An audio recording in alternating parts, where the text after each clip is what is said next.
Because on this day. In 1979, Rod Stewart started a 4-week run at #1 on the charts with that song, Do Ya Think I'm Sexy? But wait a minute, that wasn't Rod Stewart. Well, no. Oh, why didn't we play Rod Stewart? We have the Revolting Cocks version of it. And now. Oh, yes.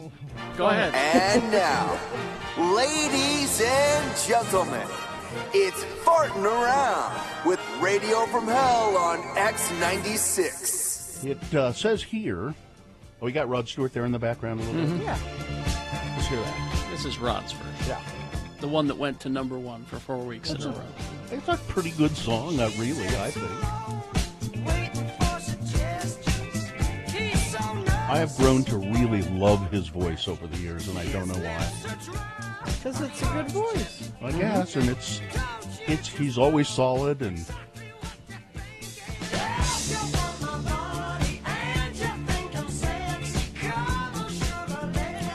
Where But, they changed some words in the song. See, Rod is out of milk and coffee.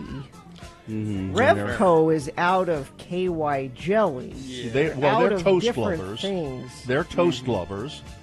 Rod wants some milk and coffee. They would like some toast with some jelly on it. Yeah. She needs a dime so she can call her mother. Yeah, in Rod's version. Yes. He needs a buck Yeah. So he can buy a what? A rubber. 'Cause You could they're- say condom. You Well, don't have to they say said- rubber. They said rubber. Yeah, but Gina, you They're could. revolting. Yeah. Well, it's Because and condom it's, doesn't rhyme with mother, Bill.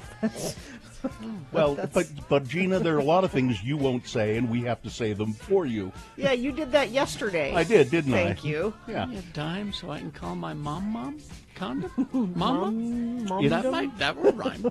It says here, Revolting Cocks, also known as Revco, Yes. so that Gina would not have to say Revolting Cocks because her mother might be listening to She the might. radio. So she can just say Revco. An American-Belgian industrial rock band. Supergroup, it says.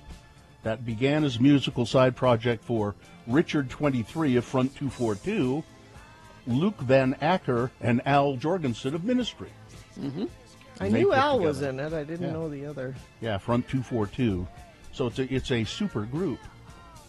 And that was probably their biggest song, Rod Stewart's. Yeah, I think that was about it. Apparently, they were together at a restaurant being outrageous, and a waiter said to them, "You're revolting cocks." And that's- Take it. Write that down. Yep. That's Write a that good one. down. That'll look great on a marquee. And then, of course, in the background there, we hear our Senator Mike Lee. Everyone makes mistakes. Everyone's entitled to a mulligan once in a while. Yeah. A mulligan, so I'm looking up mulligan. Okay. And the first thing that pops up is a stew made from odds and ends of food. Yes. So I mulligans. think that's probably what Mike is referring to. Everyone's entitled to a stew. To a stew, okay. you put a few odds and ends in there, and yeah. Oh, he's in a stew, all right. I think that's probably what Mike was referring to, don't you? No. A mulligan is also a second chance to perform an action, usually after the first chance went wrong through bad luck or It's a a- blunder.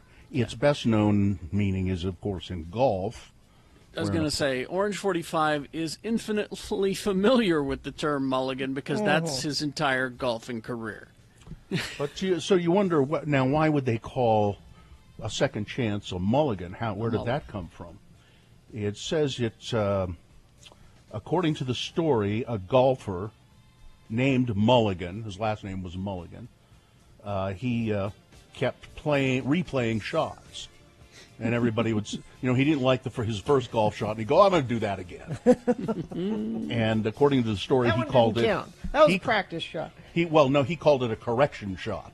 I'm going to make a correction shot, but his golfing buddies thought a better name was needed than a correction shot, so they started naming it after him, a mulligan. Well, Mike Lee said that yesterday. Yes, he did. Everyone makes mistakes. Everyone's entitled to a mulligan once in a while. You know, Now, like he was clearly talking about Donald Trump. Donald Trump made mistakes. He said things he shouldn't have. He was inciting a riot. Yeah, that's now. Mike Lee got so much backlash Well, for yes, that. because it was stupid. He's done his own mulligan and posted a excuse me, It's not what I meant at all. and What it's such BS. Here's what he it said. doesn't even make sense what he said. Here's what he said. To be perfectly clear, my reference to taking a mulligan was not referring to Donald Trump, but to Democratic politicians whose inflammatory comments had just been played for me on the air. I used the term only to avoid needlessly inflaming partisan passions. BS. That makes zero sense. Yeah. BS. Yep. Yep. He is such a Trump Yep. sycophant. Well, That's and he's not even funny. My favorite thing, yes, in that same interview, the Fox News host asked him, so he said, so what do you think? Is he going to be convicted? Can he be convicted? And Mike Lee does his, well, I'm a constitutional scholar, and you can't impeach somebody and convict Yes, them you can. hang on, after they're out of office. And he said, now, if the House impeachment managers had brought us the charges before the inauguration, we would have tried it while he was still in office. No, you wouldn't have, because Mitch McConnell said, we're not going to try this until after the inauguration. Also, He's a liar. he was impeached while he was in office. Right. But Mike Lee's saying, if we could have had the trial while he was still in office, The House but the House impeached didn't him. bring us the charges. Okay, so I screwed up I screwed up a surgery, but I'm not a doctor anymore. Can you still sue me? Yeah. afraid Yes. so, yeah. He's an idiot. Somebody asked me yesterday on Twitter, "What? How can he say these things?" And I say he can say them because he's dumb. He's dumb, and no one on his side will call him on it. They'll go, "Yeah, Mike, yeah, sure, whatever. We're all together in this insurrection." You know me; I'm always kind of hopeful. You Really, give people the benefit of the doubt all the time. Well, and I seem negative, and I am negative, and yet I find these little. So, as there's one senator yesterday, one Republican senator who voted to go ahead with the trial, who had not previously voted that way, because and. So I'm thinking that if the Democrats are as good as this goes on as they were yesterday, it's going to just become inevitable. Republicans are going to sit there and say, okay, what do we want the Republican Party to be? Mm-hmm. Do we want it to be A mob. this mulligan, Yeah. or do we want it to be something fresh and new and something that people might like and vote for? Well, then a Republican would turn to another Republican and say, "Which one wins?" Because that's all they care about. Yeah. Well, yeah. And I think Yeah. that it's going to be that the tide of public opinion is going to be. Already polls say, more than a majority of Americans, Republican and Democrat, think Trump did incite a riot. Yeah, you do have the majority of opinion, but I've got all of these people who are willing to hurt you. So, what do you think's going to win in that cowardly GQP? Yeah, it's going to be, I don't know if how- they're coming to hurt me. I don't know how anybody could have watched that opening video and listened to Raskin give his opening speech. I don't know how anyone can watch and listen to that and go, "Yep, I'm still on the other side of this. I'm still on the other side." I'm getting texts from people who are saying this is far from farting around. Oh, Yeah, that's true. It That's may have true. been. It may have been Mike Lee who was farting around. Maybe that's the. sorry. No, he wasn't. He was serious, and so were we. So I don't know if we can play the farting around outro. I don't think we should. You're right. Whoever Yeah. texted that is correct. We haven't been farting around No. enough. This is far from farting around. Let's just move on and get to business, shall we? Let's as the Republicans would like us to do. Let's move on and forget anything bad happened here. Yeah, we'll take a mulligan on this and move forward. I mean, because after all, Everyone makes mistakes. Everyone's entitled to a mulligan Yes. once in a while. So that's it.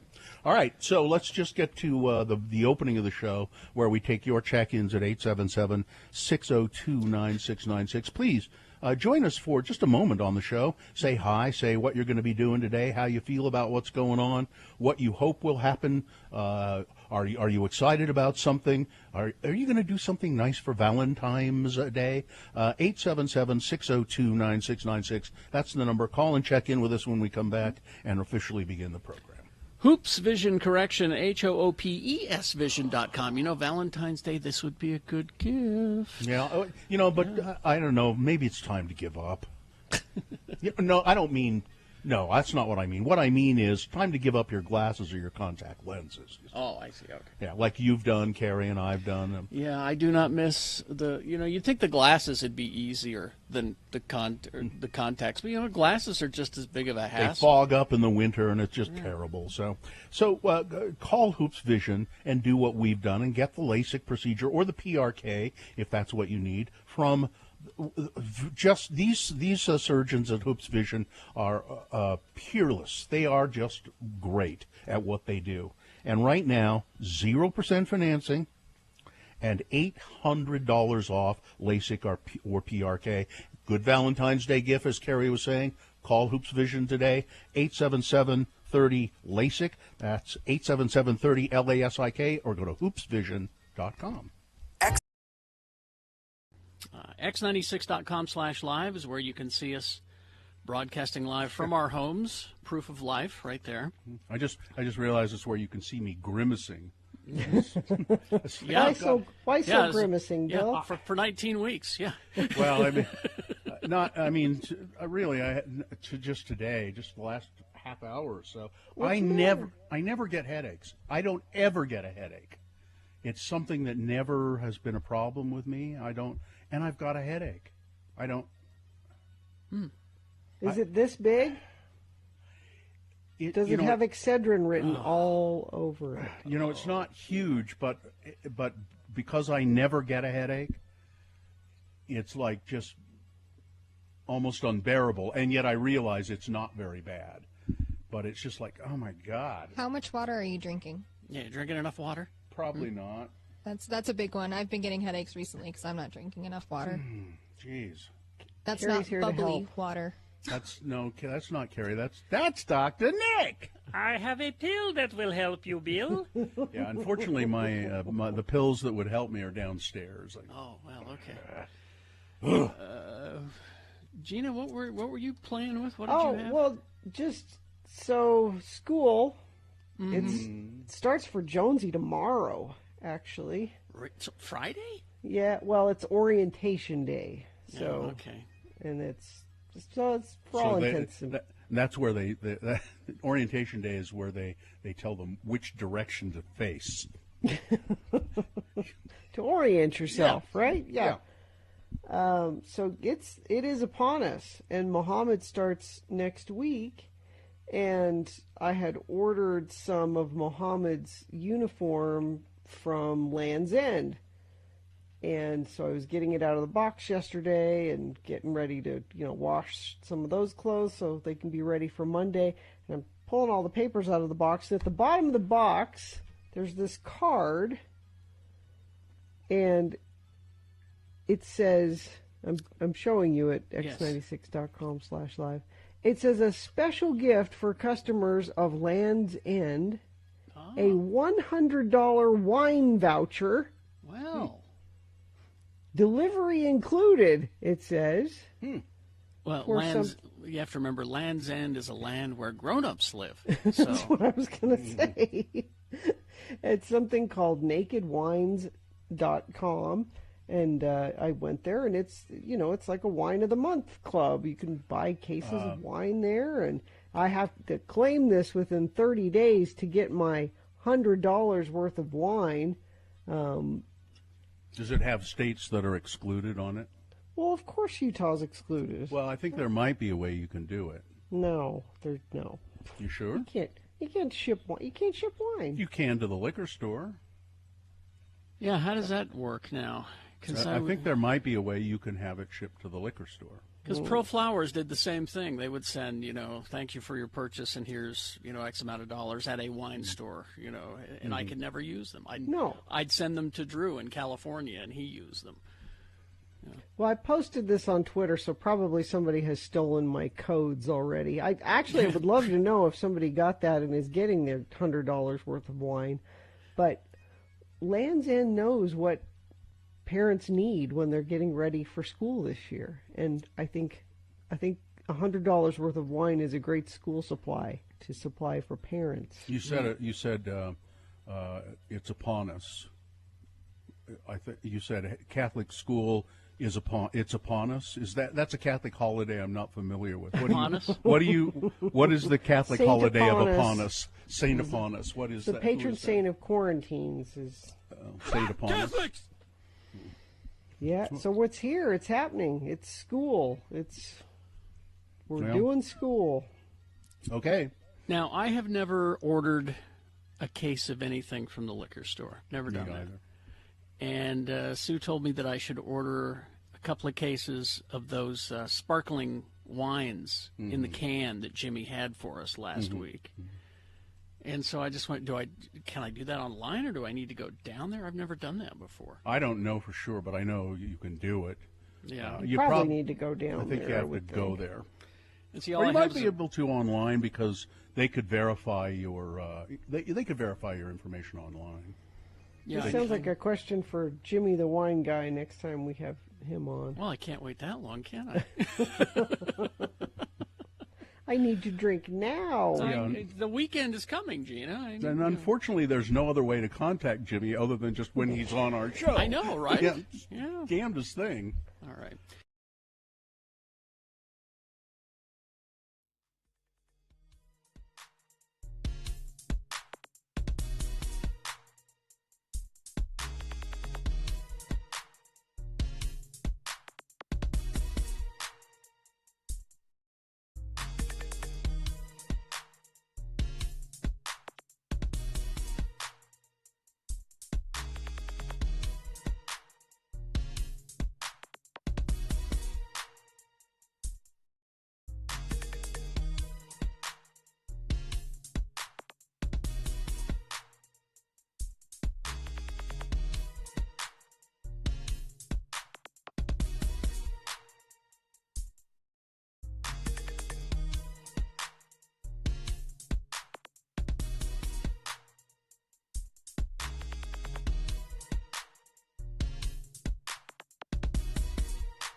All right, 6:23. Let's get this over with.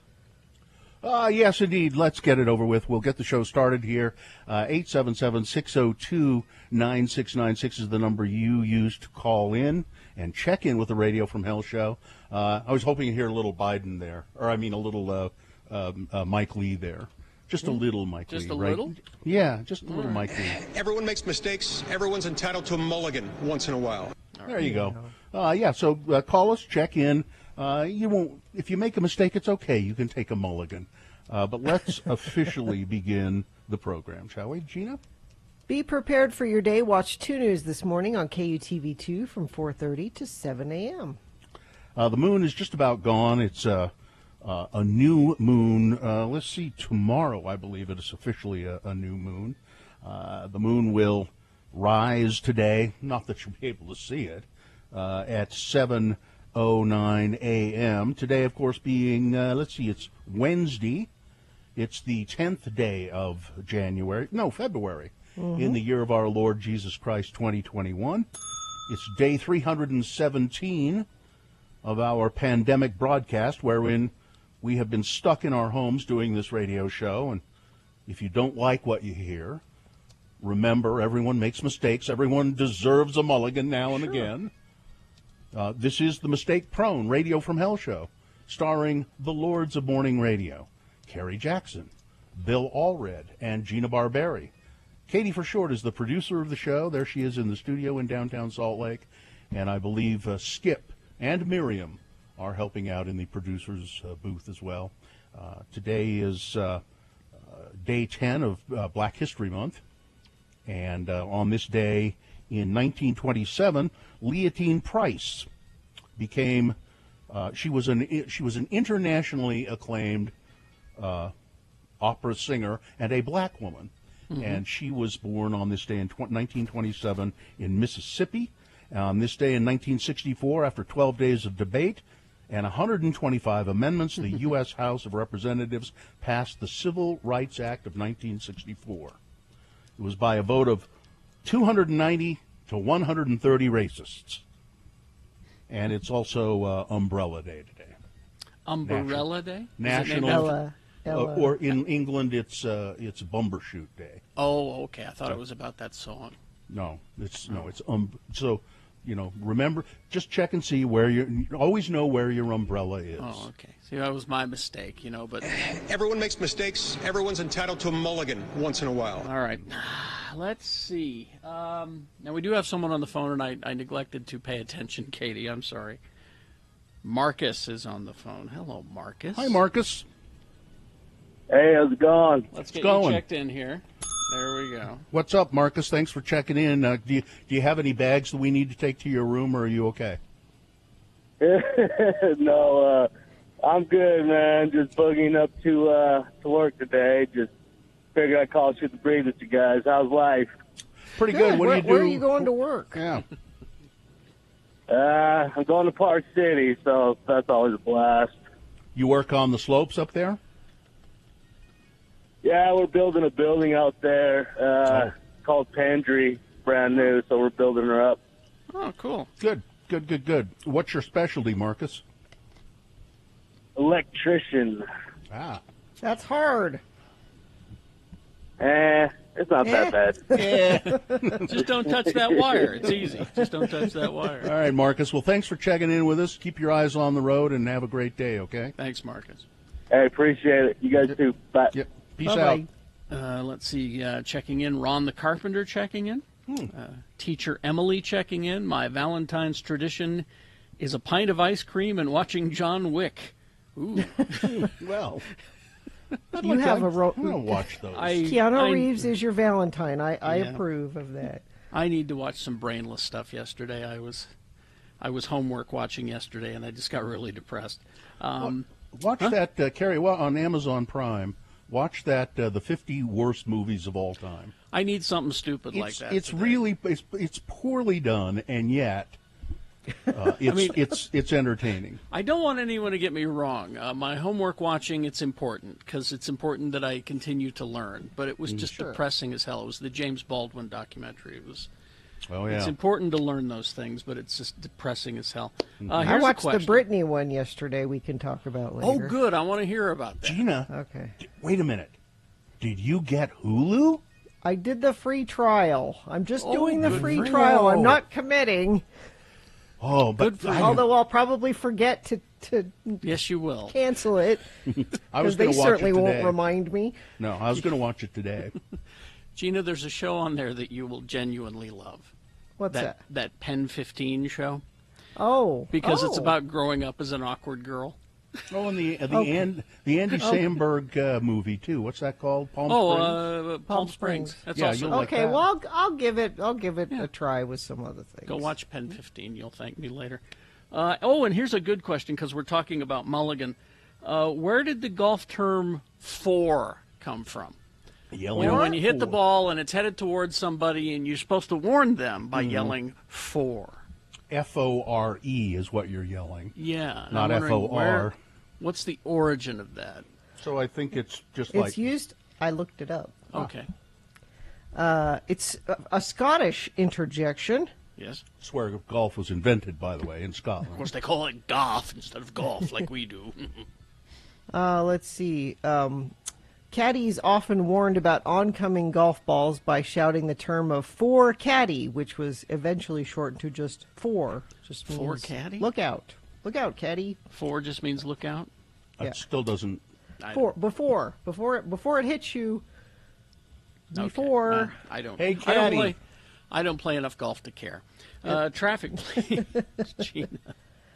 We actually have some power outage that might be affecting your traffic. There's a large power outage impacting customers in Magna. They're saying it could be out until 10 a.m. So If you live in Magna, though, that's okay because you know there's nothing to see. It's true. we may as well just. Yeah. So that probably will be affecting your traffic lights and things. So treat those as four-way stops. We've got a line of cars trying to get in the south entrance of Hill off SR 193. Have had some slowage there the last couple days, it seems, and a little bit of slowage I-15 in Clearfield near 650 North, but no accidents to tell you about. If you see something and it's safe for you to send it to us, you do that via text at 33986. Gina, another show on Hulu that you will enjoy is Shrill. Is that the 80 Bryant one? Yeah, I like it's her. really funny, and she's Okay. great in it. You'll Maybe like I'll keep it. it. And no, golf wasn't invented in Florida. Shut up, people. Well, I don't know. That person said they were pretty sure it was. They're so. pretty sure. I have a friend on YouTube who has a very compelling video. All right. We will take a break. We'll be back. Big boy news and things that must go coming up after these. Proflowers.com is the website. Of course, Valentine's Day is coming, fast approaching. Sunday, I believe. But there's still time to get your order in to ProFlowers for Valentine's Day because they are the best at doing this. They have been for years. I've been using them for years. I use ProFlowers. I got ProFlowers delivery upstairs in my kitchen right now. Some nice roses and lilies. They're beautiful. And, of course, Sunday is Valentine's Day. And, yeah, February 14th. That's every year. You've got less than a week to make this happen. There's no pressure, though. I know our listeners are on top of it. I'm worried about our listeners' friends who are not on top of it. So be sure to tell them. For a limited time only, you can save 20% on your next purchase from ProFlowers by using promo code X96 at proflowers.com. So if you're looking for a way to say, you mean the world to me, send them a bouquet with ProFlowers. Their Valentine's selection is going fast, though, so hurry up on that. I got to warn you. Remember the promo code X96 for 20% off your next purchase. That's proflowers.com and the promo code X96. Dear Carrie, Bill, and Gina, although Gina wasn't here when this happened, I don't believe. I've been listening to Radio from Hell since I was 14 or 15. I'm now 30, and I still spend my mornings listening to you all as I commute to work. I value your opinions, and for the most part, I share your ultra-liberal way of thinking. I often find myself quoting you when discussing politics or even just life events. It would be safe to say that I'm a loyal fan. However, one of my biggest pet peeves continues to pop up on the show, and I can't take it anymore. I'm a millennial. I was born in 1988, the heart of the millennial generation. Over the years, the term millennial has become an insult or comedic point for many, including myself. Mm-hmm. We are the generation of participation trophies and lackluster work ethic. Where my issue falls is this: the constant misuse of the term millennial. A millennial is anyone born between 1981 and 1996. So, yes, producer Katie is definitely a millennial. And the segment where you asked her all of the nostalgic questions was quite funny. But looking at the years that millennials were kids, wouldn't you think you wouldn't think it's that odd that a millennial would know what you were talking about? I mean, I could easily answer every one of the questions. It wasn't that hard. Perhaps I'm wrong, but it seems that you all think a millennial is much younger than they truly are. For the most part, millennials are in their late 20s, early 30s. We are the children of the late 80s and 90s. So it says, yet every other episode or so, there's a comment from you all about millennials and what we don't know. The breaking point was on the 17th when Bill made a comment about millennials getting into the TV show The Office. For the love of God, Bill, millennials were watching The Office when we were in junior high and high school. Maybe it's just silly of me to get so worked up. It is. But millennials didn't eat Tide Pods. So fault us for our real mistakes. I love you all. I'm just annoyed by this. Probably I'm entitled, emotional, and a millennial. Love always, Molly. Well, Molly's right. So I looked it up. The generations. They name each generation. I feel like I've read conflicting things on when the millennial ends and begins. So if she is correct, and you confirm that, then I'm a millennial too. I'm an older millennial, but I would still be a millennial. Here's what it is. Some generations are known by one name only, as like baby boomers. Okay. That's what I would be. Names for other generations is a matter of some dispute among experts, but here are some of the things that we agree on. There's a chart at x96.com/live. Okay. Here's how Will and William Strauss, they're demographers, describe millennials. Millennials would be between 1980 and 2000, also known as Generation Y. Okay? Okay. So let's 80 to late 90s. All right. Yeah. Let's see. So people from 2000 to the present would be known as either the silent generation, the new silent generation, or Generation Z. Okay. But so then there's another one, the Population Reference Bureau. They have a little different. So there are different ones, but generally millennials are between 1980 to 2000 to late 90s. Yeah. Yeah, and that one is pretty set in all of these. But then there's the silent generation, the baby boomers. That's 1946 to 64. Generation X, that was 65 to 79. And millennials, then they're calling the present new silent generation or Generation Z. So, but she's right, millennials, we just have I have the tendency to think anybody who's really young is a millennial, and that's not true. From now on, you're all young'uns. Gen Z. There you go. Yeah. You're young'uns. That's the title. That applies to everybody. Young'uns? Young'uns. Okay. My dad would say.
It's 6:38 right now. We got Things That Must Go coming up. But first, Big Boy News and Opinioendo brought to you by Scott Hale giving back to their customers during free brewery. Pay a mere $30 for a furnace tune-up. Get a free standard filter.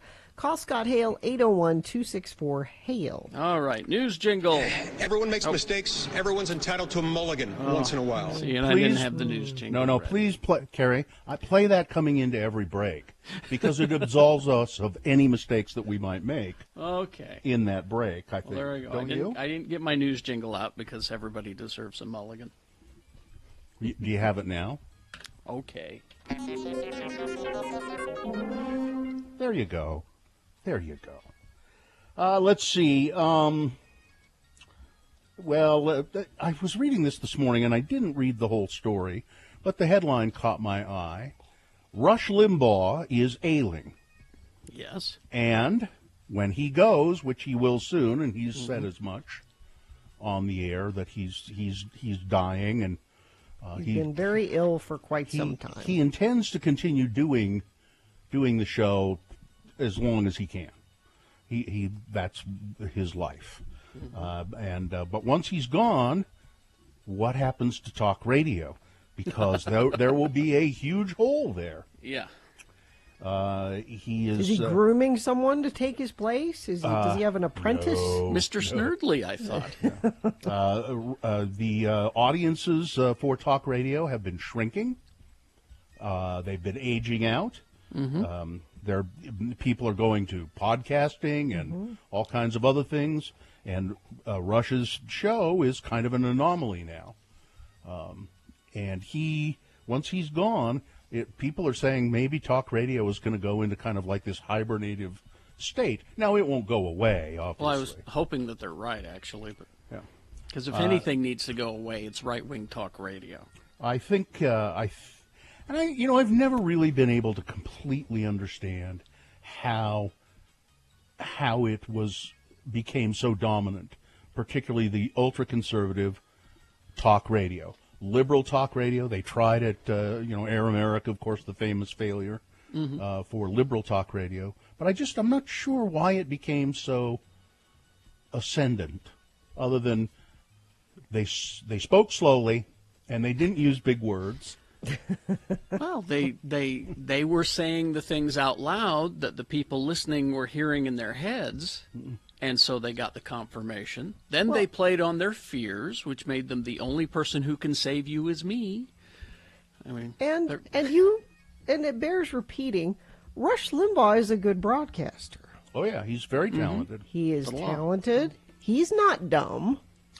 But he's gotten to the point over the years where he believes his own lies. Exactly. And that's tough. That's really too bad.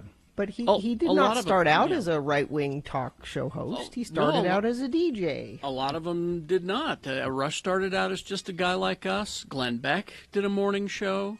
But then they saw the money and the power that was there. Glenn Beck did a morning show in Provo. Yep. Live at our in old Provo. studio down there. Yes, the old X96 studio. But he was one of those. He was a morning show hack until he saw, there's money and power in this thing. But he also, like Rush Limbaugh, has become humorless and believes his own BS. They every once in a while, over. I haven't paid much attention to Glenn Beck for a while, but every once in a while he'd like have a stroke or something and start doing things opposite to the conservative way of things, and like remember that time he was really ill and he went to the hospital and did a bunch of broadcasts from the hospital and he changed his tune for a while. But then he stopped making money, so he went back to it. COVID vaccine. People may need to get vaccinated against COVID-19 every year, just like the seasonal flu shot. Okay. Over the next several years, according to Johnson & Johnson CEO Alex Gorsky. Unfortunately, as the virus spreads, it can also mutate, he said.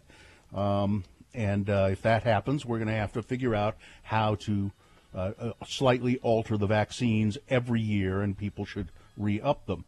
This reminds me, by the way, we have Dr. Cobble coming up on the show later today. Yep. So if you have questions about the vaccines or COVID or anything like that, just after we award the boner at about 7:45. 7:45, yeah. Every time the virus mutates, it's almost like another click of the dial, so to speak, where we can see another variant, another mutation that can have an impact on its ability to fend off antibodies or to have a different kind of response, not only to a therapeutic but also to a vaccine.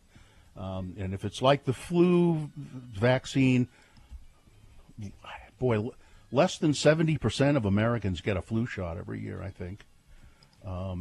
I don't have the statistic right in front of me, but I know that it's not a huge number. It's a larger number than you would think of people who don't get it. Mm-hmm.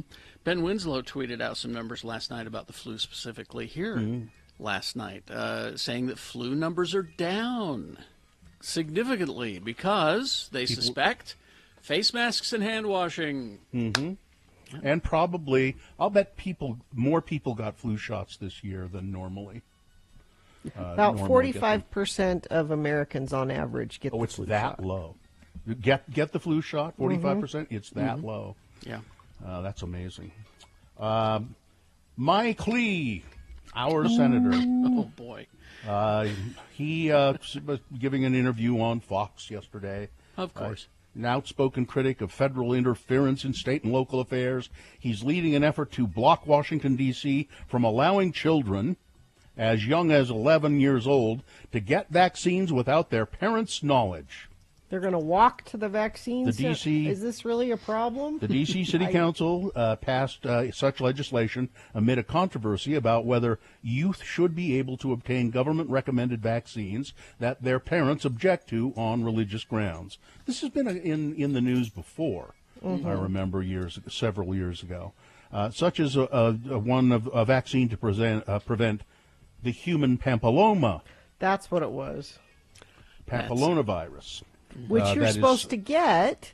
Now, the reason that's significant is you have to get that like when you're 11, 12 years old. You can't wait till you're 18 to get the HPV vaccine. You need to get it before you start having sex.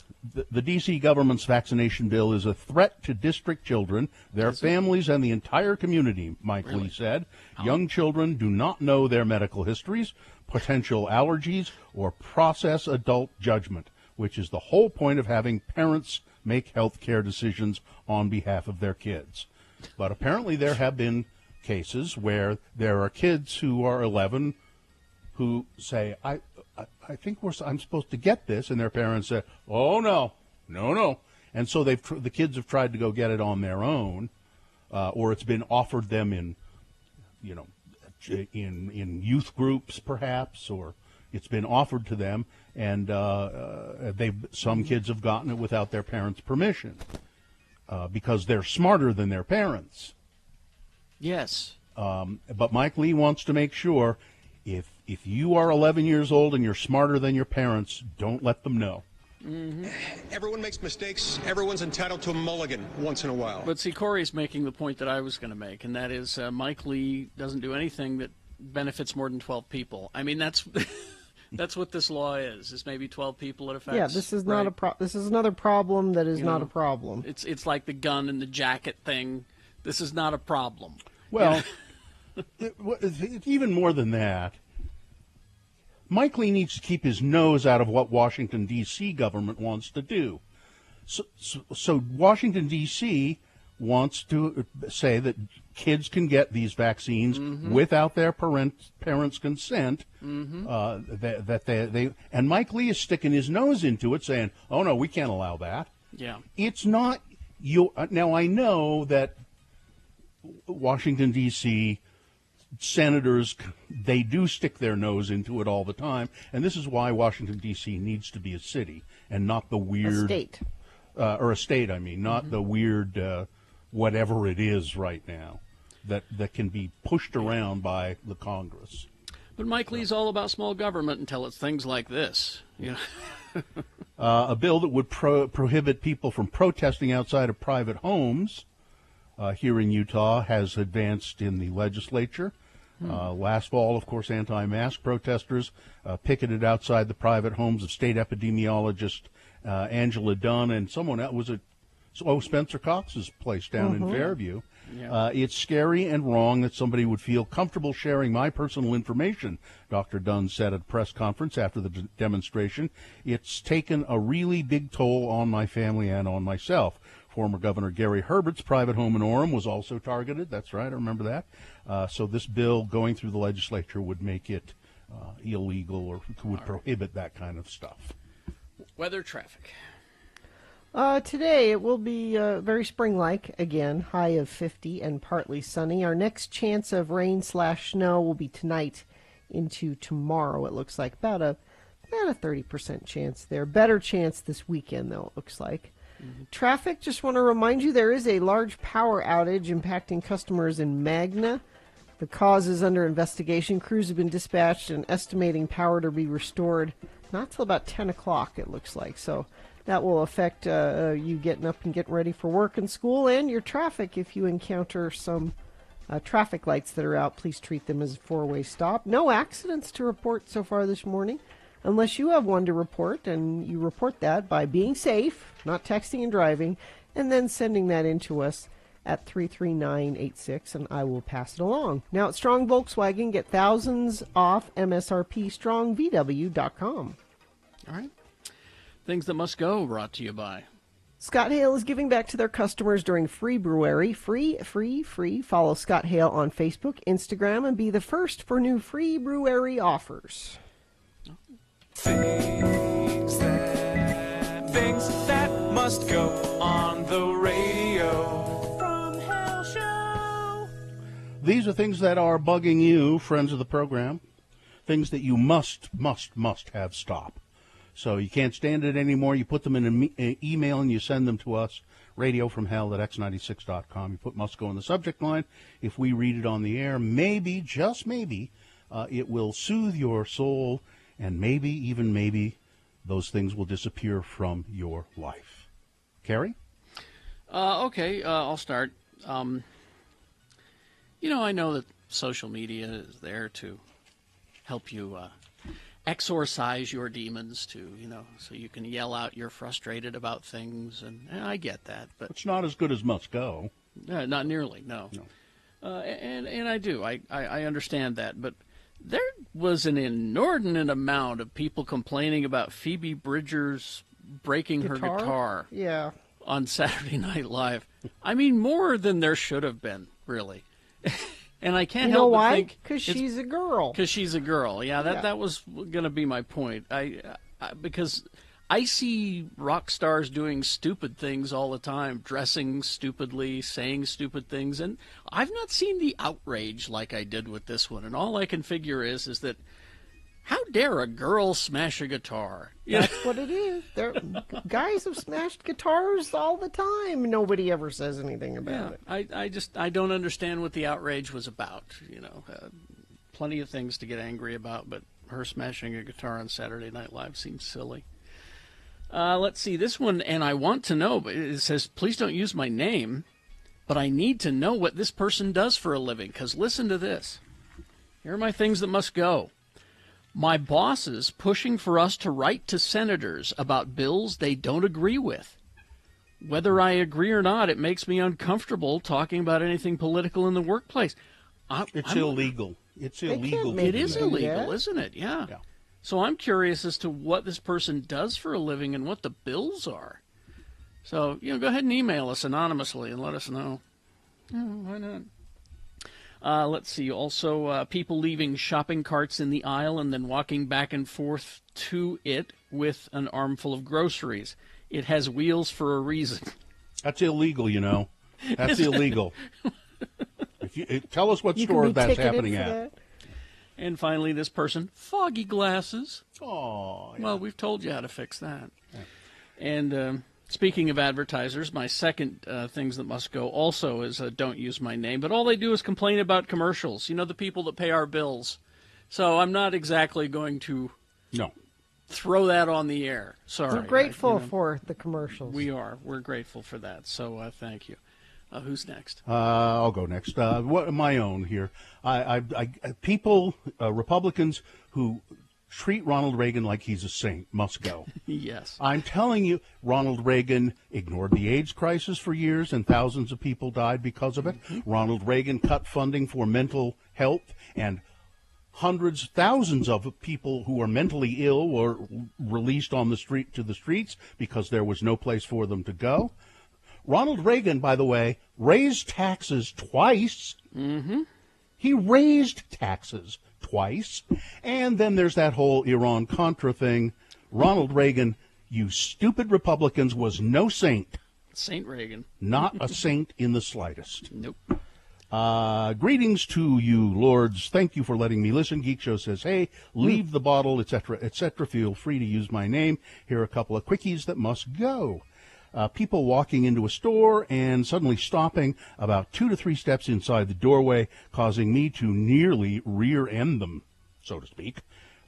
Can't you just kind of move aside a little bit, even slow down gradually, but just plant immediately right in the doorway? I'm going to run into you. Number 2, people at work emailing, and then running immediately to my desk to say, hey, I just sent you an email.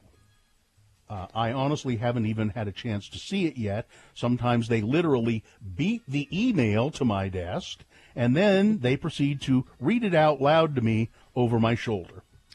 Yeah, it really is neat. Even better in these pandemic times when you do that. Thank you for making your Must-Go magic. I hope it causes these things to disappear. Thank you, Brent. By the way, my wife works with Gina's sister, the good-looking one. They are all good-looking. This one says, don't use my name, but I'll be quick. Mike Lee. If you don't know why, you should try listening to the garbage that falls out of his mouth. Thanks for letting me listen. All right. Gina? Dear Lords and Lady, a few things that I would like to be gone. Me constantly hearing that teachers in public education don't care about students. As an educator, I can say that my colleagues and I care a great deal about our students. I can't tell you how often I've seen my fellow teachers try so hard to help students learn and do what they can to make them feel included. When students struggle to succeed or find a place to belong, it bothers us greatly. The truth is we're not perfect, but we try not to use it as an excuse. People having conversations on social media about highly complex social issues. These topics deserve more attention and thought than bumper sticker treatment that they get on social media.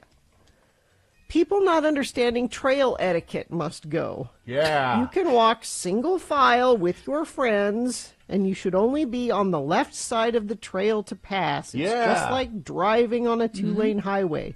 You shouldn't be forcing people off the trail just to get around you, because people will walk, 2 or 3 abreast rather than in single file. Thank you for all you do. I've been listening to your show since I was in high school in 1998, and it keeps me sane. Wow. Next one. Hello, Lords and Lady. I have one very big must-go. Child care workers being excluded from the immunization rollout.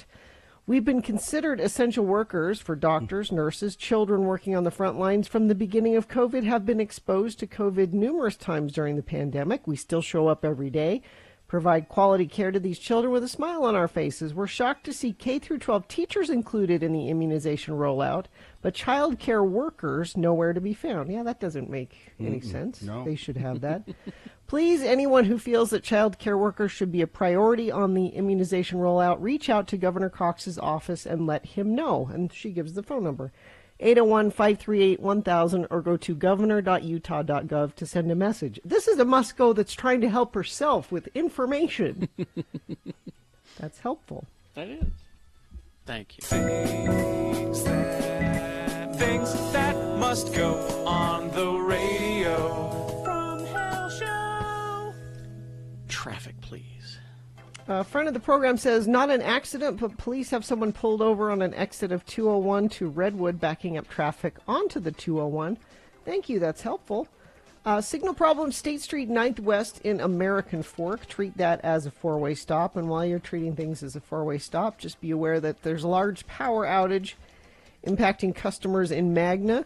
Rocky Mountain Power says it might take until about 10 a.m. to get the power restored, so be aware of that with your traffic lights. Going to be 4-way stops for a bit. That's traffic. 10 a.m.? That's what it says. unacceptable, I think. Well, I don't know what's That's wrong. unacceptable. All right. We got more coming up. We got round one of your boners on the way. And right after we award round one of your boners, 7:45, Dr. Cobble will be here. So get ready to call and ask your question. I know you have a question about the vaccine. I know you have a question about COVID. And, rather than going to Facebook and getting misinformation, talk to a doctor. He's here for you. At 7:45, we'll start that up. So be ready for that. Brooklinen.com is the website. We love our Brooklinen sheet. Now, this morning, I know Brooklinen doesn't want me to say, these sheets are so great that you'll have trouble getting out of bed. They don't want me to say that because they think, people, want to have a good night's sleep and wake up rested. Yes, but they're so good.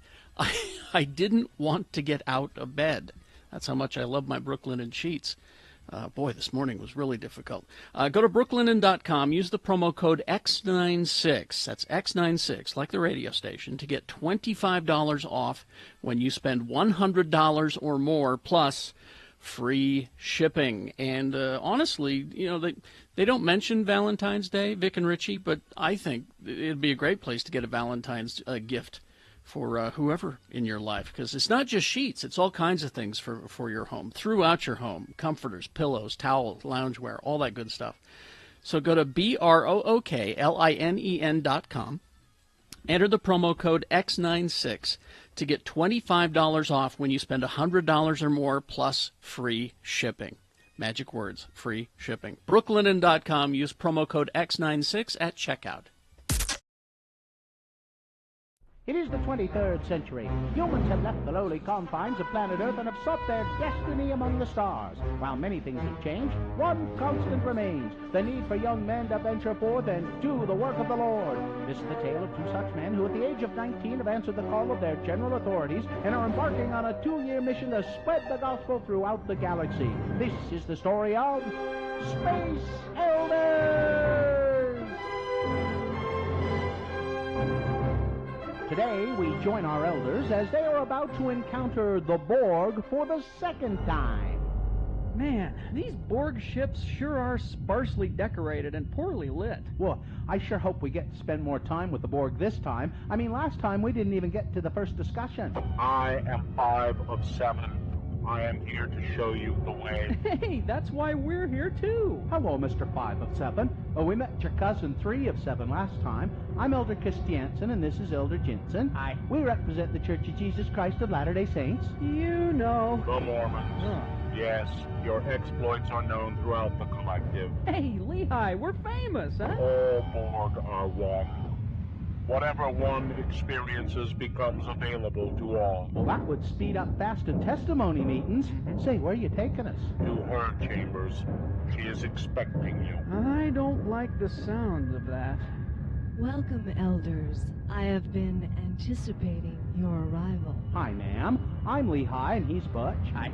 I have wonderful plans for you boys. Together we will rule over the perfect Borg galaxy. Well, I hope this can wait until after our mission is over. Ma'am, who exactly are you, and why do you have plans for us? I am the Borg. Well, I thought they were the Borg. They are, and I am.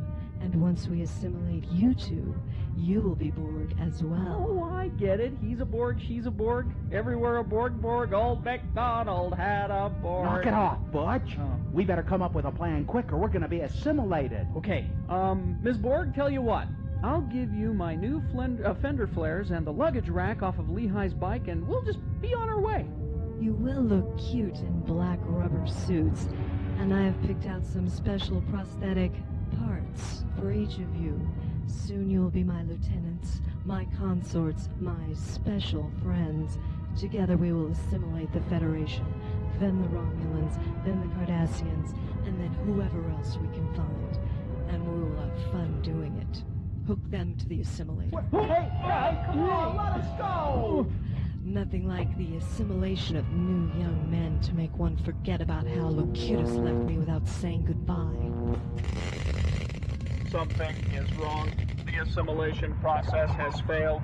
They have already been assimilated by a stronger force than the Borg. Quick, shut down the machinery. The feedback could contaminate the collective. What have you done to my beloved collective. Well, once you hooked us up to that gizmo over there, all of our experiences were spread throughout the entire Borg race. Lehigh and I were able to bear our testimonies to more than 7 billion beings at one time. It was kind of like General Conference, except without the crying babies and the old people going to sleep. Yeah. We not only got to give the first discussion to the Borg, but to pretty much teach the whole gospel to all of them at once. Could it be? Have the Borg finally met their match? Could Butch and Lehigh be immune to the assimilation process? Tune in next time to hear the Borg say... I am Elder 5 of 7, and this is my companion 4 of 9. We represent the Church of Jesus Christ of Latter-day Saints. You know, the Mormons. No, you've turned the most feared race in the galaxy into a bunch of jello-loving, suburban-driving moral goody-goodies. Well, you think that people were afraid of you before. Wait until you start approaching planets now. Man, I'd hate to play ward ball against these guys. I think our work here is done. Hey, can we count all 7 billion as converts? Well, technically we didn't baptize them. We'll have to check with Zone Leader Hansen just to be sure. What about me? I was queen. I was the most powerful being in the galaxy, ruler of an entire race of warriors. What am I supposed to do now? Well, I guess you are now the most powerful Relief Society president in the galaxy. Congratulations. Gotta go. Bye-bye, sister. On the next artificial limb attaching episode of Space Elders!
Apparently that was in old-timey Phoenix. radio. That was Phoenix.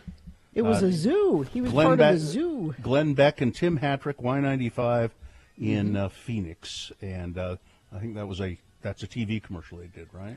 Yeah, it's see, the gag was they don't need gimmicks, even though all throughout the commercial there was props and monkeys, and they don't need gimmicks because they're a morning zoo. That's Glenn Beck.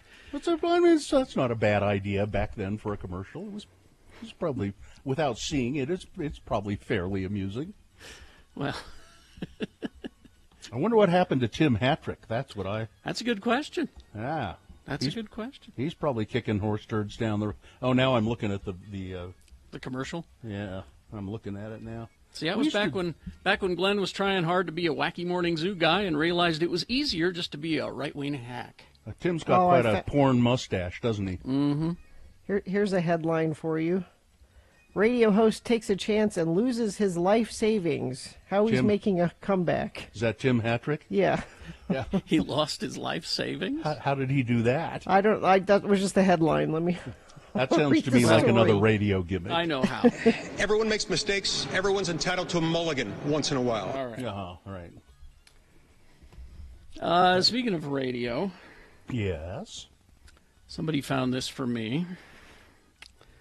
And it's like an hour and a half of the old days. Of the old days? Like KJQ. Westerns? Oh, yay! KJQ when was Gina on it? I don't know. I know I am and Todd is. But I haven't listened to all of it. There's a lot of commercials, though, which are fun. I like the old commercials. So I don't know how old this is. This is obviously KJQ because it's Melt With You. Yes, it's because that's all we ever played. About every 5 minutes. Continuous loop, yeah. Oh, here, let me fast forward a bit. Nope, too far. I'll tell you about how you can win. Okay. There you are. That's Carrie, I can tell. We'll just Can you turn listen it up to a little? Yeah, I'll turn it up here. Oh, we got a ways to There's go. still a ways, yeah. But this is, I think the recording of this was on a Saturday because it's just me solo DJing at first here. I haven't listened to the whole hour and a half. I just We all listened to used to do 5 minutes. 5 days of radio. We all used to do 6 whatever days. our regular, or 6 days of radio, or whatever our regular shift was during the week, and then we all had except for Bill. For some reason, Bill got out of doing this. We all had a Saturday shift. Because I did interview shows on Saturday. Mm-hmm. I was in that studio every Saturday talking to somebody boring. Brett and Jerome say it's from 1989 because there's a concert mentioned. It was for 89. Oh, wow. So, here we go. Was it English Beat, the concert? Slow the world now, please. KJQ. And, of course, Modern English, I Melt With You, had Camouflage in there, Love Is a Shield. U2, we also had XTC, Susie and the Banshees. Coming up in just a second, we'll have some Rasta shades to give away, and I'll tell you about how you can win some. Hang on there. Copper Rivet. Really, Gina? Oh, wait. Is it that funny? I want to hear the Copper Rivet ad. Okay, it's a Copper Rivet Yeah. ad now. Here we go. Has this year's hottest new Levi's jeans for back to school. They're Levi's new 550 jeans from the Rib. Levi's the Rib. 550 jeans have a more relaxed fit with plenty Mike of room in the Scott. thigh for you athletic types and a tapered leg to 14 inches. Levi's new zipper fly heavyweight cotton denim 550 I wanna jeans hear are all the pre-shrunk to the commercials. size you wear with rivets the and back Copper pocket Rivet, stitching that's for good. just the right fit It's you the need Rib, and the Bill. look you want from Copper Rivet. Stop in at the Rib and choose your style. Mega bleached, stone washed, black, snow washed Mega blue, or bleached. snow washed hairy. No, Brett, you can't have Rasta Look for the shades. new red tab Levi's 550 You're denim giving them jeans away, at your Carrie. You nearest said you Copper were. Rivet Well, store. wait, you'll hear. Not to Brett. Oh, okay. I don't give them away, For the best actually. don't? denim selection in Utah, it's Copper Rivet. In Fashion Place, Okay. CCMI Center, Layton Hills, University Mall, What is this, a Cottonwood Mall, 20-minute ad? I know, and right? City Mall. Jeez. The Foundation. It's solid ground Mike for live Summers. music in downtown Salt Lake. Yeah. Don't miss the Tempo Timers through the 12th, Transplant Jade the 14th through the 17th, and Irie Heights on the 18th and 19th. It's all happening at the Foundation. That's 401 East, 2nd South in downtown Sounds- Salt Lake. Provided for Foundation Sounds members and sped guests. up a little Call bit, 328. Provided for Foundation members and guests. It's a private You may club. think of animation as cute little cartoons for kiddies. That opinion will certainly change after you see the Festival of Animation on now at Cinema in Your Face. The Festival of Animation. Cinema This in is your you, face. Bill. From around the world, Is that me? including Yes. The Door from Russia and Toon Oh, yeah, it Toy, an Academy Award-winning animated short feature from America. The Festival of Tin Toy, which was Pixar's first animated short, by the way. Alternative Cinema for the Wasatch Front at 45 West, 3rd South in This is Salt Lake. sped up a little or something. Yeah, This is the official invitation to the conscious party. Pepsi PM Utah present Ziggy Marley and the Melody Makers Thursday at Park West. Laura. Showtime 7:30. Special guest the Neville Brothers. it is. Is this where you're giving away the Rasta glasses, I think Carrie? this is why I was giving away the Rasta glasses.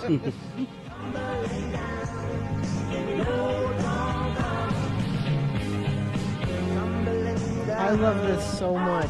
Tickets on sale at all Smith Picks outlets, the Salt Palace and Huntsman Center box offices. Get in here records in Park City or charge by phone at 467 Get in here records.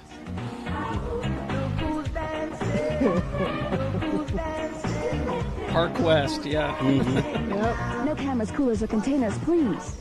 Ziggy Marley and the Melody Makers. Ziggy with Marley. the Neville Brothers outdoors at Park West this sounds like Thursday. a good show. Sponsored by Smith Oh, Picks. I'm sure it was. A United Concerts production.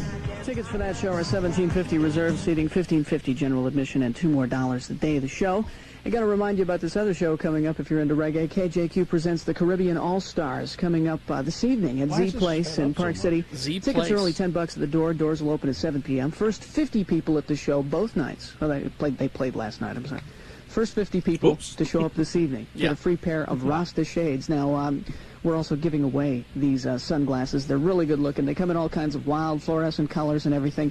Get you into the, I hate to say it, proper frame of mind. I have a couple of pair to give away, and I'll be giving those away Not right now. I changed my mind. I was going to do it now, See? but I'm not going to do it now. I'll Carrie, be giving what'd those you away do that? sometime next hour. That- so I stick was with that me. kind of radio We'll have those tease. for you. I'll give them away. Don't worry. No. I'm not giving them away now. The phones are going crazy. I'll give them away next hour, okay? Simple minds on KJQ. This makes me so happy. It makes me glad I'm not doing that. Can I anymore. just tell you that I feel like Nick Davis took a lot of his pointers from you, Carrie? Is that the kind of show he Don't- does in the evening? I feel like that's where he got a lot of his inspiration. Listen, What, he went don't- back and listened to old Kerry Jackson air checks? Yeah, maybe. You never I know. don't think so. Don't blame me for anybody. For how terrible Nick is. Come on. Don't He's blame not. me for anybody being in radio because of me. Don't. Carrie- I refuse. I'm not a role model. I want you to listen to more of this and bring us some more. Bring some more. Yeah, I mean, I know we don't have time right now, but I want more of this.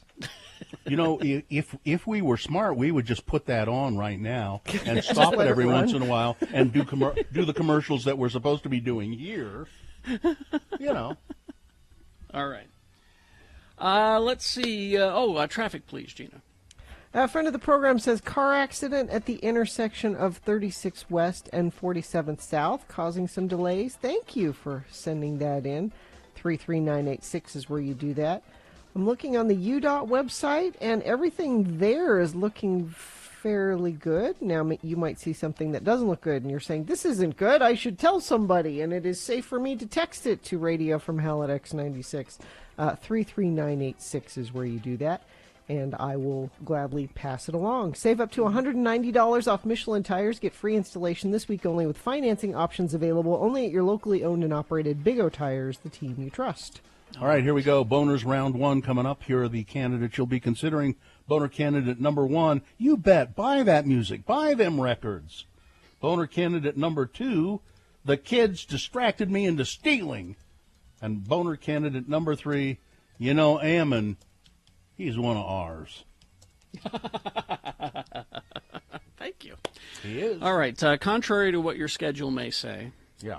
we're going to talk about something else coming. We're going to I talk know. about Big O Tires. But Yeah. just a reminder, of course, round one of your boners, Big Boy News, all coming up after these messages. BigOTires.com.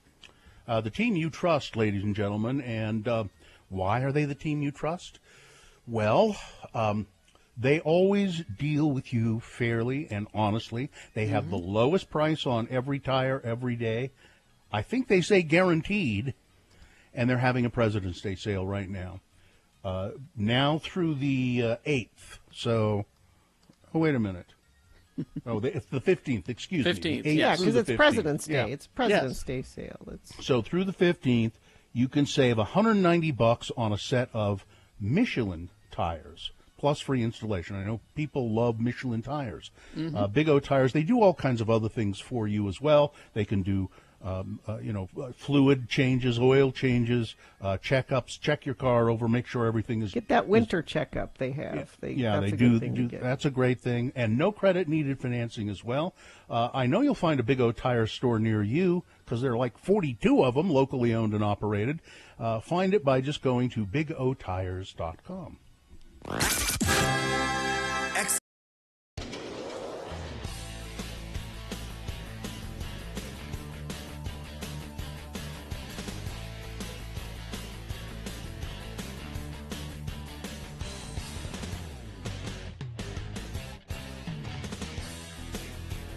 I made a big mistake. Well, I didn't. It had to be done at some point. I haven't gotten on the scale, weighed myself, that is, since. So I had some back surgery to relieve some pressure on, excuse me, on the nerves in my back, and that has made it difficult for me to. Well, it's made it impossible for me to do any exercise. And I exercise a lot, usually. And then I went on vacation. Well, sure. And you you don't always ever weigh yourself after vacation. and you always went on, and you always put on a little weight on vacation. So a lack of exercise for a month, and then going on vacation for however many days to Hawaii, which involved a lot of Pineapple? Drinking. a lot of Empty calories. empty calories. Thank you. That would you please? Damn it, Gina! Could you start with the euphemisms? Would you not zero right in on the problem? Start with the euphemisms.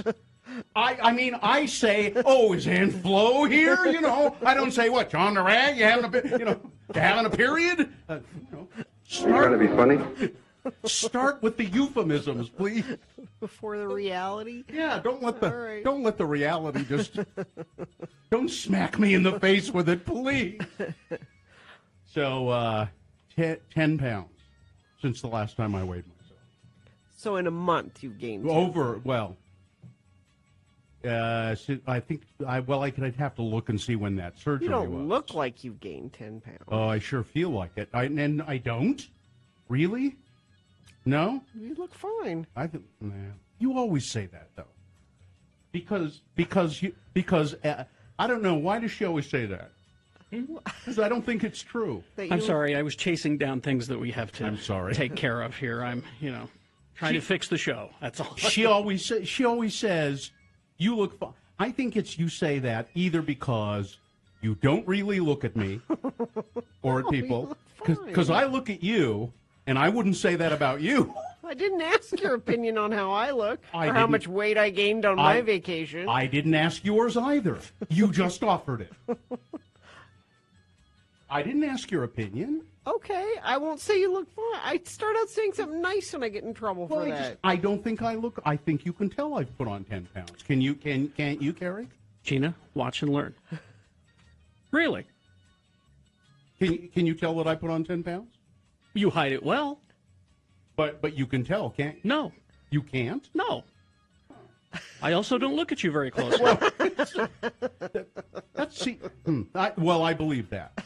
It's true. I don't look at anybody very closely. I know. I keep my head down. I do my job. I get out. I look at people too closely. Yeah, would you quit looking at me so closely? I'm sorry, how's your eye? It's better. Is it really? It doesn't- That's what you said. That's what you said when it wasn't. But now it's just crusty, not puffy. What did your husband say now that he's seen you? Did he, when he got home and looked at it, did he go, my God, why didn't you go to the doctor? No, he's still saying it's fine, so it's fine. It's scabby. I think that if you had FaceTimed him, Yeah. he would have looked at it and went, "Oh God, Yeah. Boots, No, get he in was, there." He was with me all weekend, and it was fine. But so again, he doesn't look at you very closely. He just keeps his head down and does his job when he's with you. Which I'm glad that he doesn't notice I've gained weight. No, so he just that's- keeps his head down and does his job.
Okay, well, before we go any further, let's just... Everyone makes mistakes. Everyone's entitled to a mulligan once in a while. All right. Okay. Just wanted to get that out. That just covers us right there. I think so. We do have big boy news and opinioendo here, but it's time for round one of Boner Fight right now. Round one of Boner of the Day. This is round one. Okay, here's how it works. 3 news stories right here. This is round one. News stories about bad or stupid or funny human behavior, and you'll decide with your vote of these 3 candidates which one of this round is the worst. And then we'll take that winner and we'll send it forward to Boner Fight. We'll do this again at 8:20 with 3 different candidates. That's round 2. All right? So we'll get a winner for round 2. Then we'll take the winner of each round and put them together At 9:20 this morning, that's when Boner Fight happens. That's when you will decide Boner of the Day. So right now, pick your champion for round one. Send one of these three forward. 2 candidates now. A third after the news. Once you've heard all 3, then you will vote, and one of you lucky random Boner voters will receive. Well, you'll be one of our 300-plus friends of the program that are anxiously awaiting the opportunity to pick up their Can't Buy It, Gotta Win It Radio from Hell Boner T-shirt. Empty promises. It's not. It's just as soon as the office opens. It'll happen. Uh-huh. All right, here we go with round one. And candidate one. You bet. Buy them records. Buy those albums. Fans of Morgan Wallen are buying up the country star's latest album in record numbers after a video showed him shouting a racial slur. Wallen's sophomore record, I think that means his second album, it's called Dangerous, the double album, retains its top spot for a 4th week on Billboard's all-genre albums chart, less than a week after Wallen apologized for using racist language. The country music industry acted swiftly to publicly rebuke him, and radio stations and streaming services removed his songs from their playlists, but fans who think we need to support racism wherever we can. Racism is under attack in this country. It's terrible news. So they're obviously buying this up to support him. Yeah, you bet. Buy that up. Buy those records up. Mm-hmm. Boner candidate number 1. Here's Boner candidate number 2. The kids distracted me into stealing. North Olmsted, Ohio. Police arrested a woman who'd been shopping. She was there with 5 kids, she was arrested for theft after she went through a self-service checkout register and failed to pay for 16 of the approximately 30 items in her shopping cart. Not 1 or 2, 16. No, 16. The woman told the police. Oops, there was something on the bottom I forgot to get. No, here's how she explained it. Because I had 5 kids with me, I think her last name is Fagan. I'm not sure. She 5 kids with me. I had 5 kids with me, and they distracted me. That's why I failed to ring up 13 items. She said the children were running around and making chaotic noises and doing things to distract me. Police said the items she failed to scan totaled $66, and they didn't buy it. They were not believing her excuse that she did. It was just because she was distracted. Boner candidate number 2. The kids distracted me into stealing. Coming up in a moment, Boner candidate number 3. I want you all to remember, Ammon is one of ours. Okay? All right.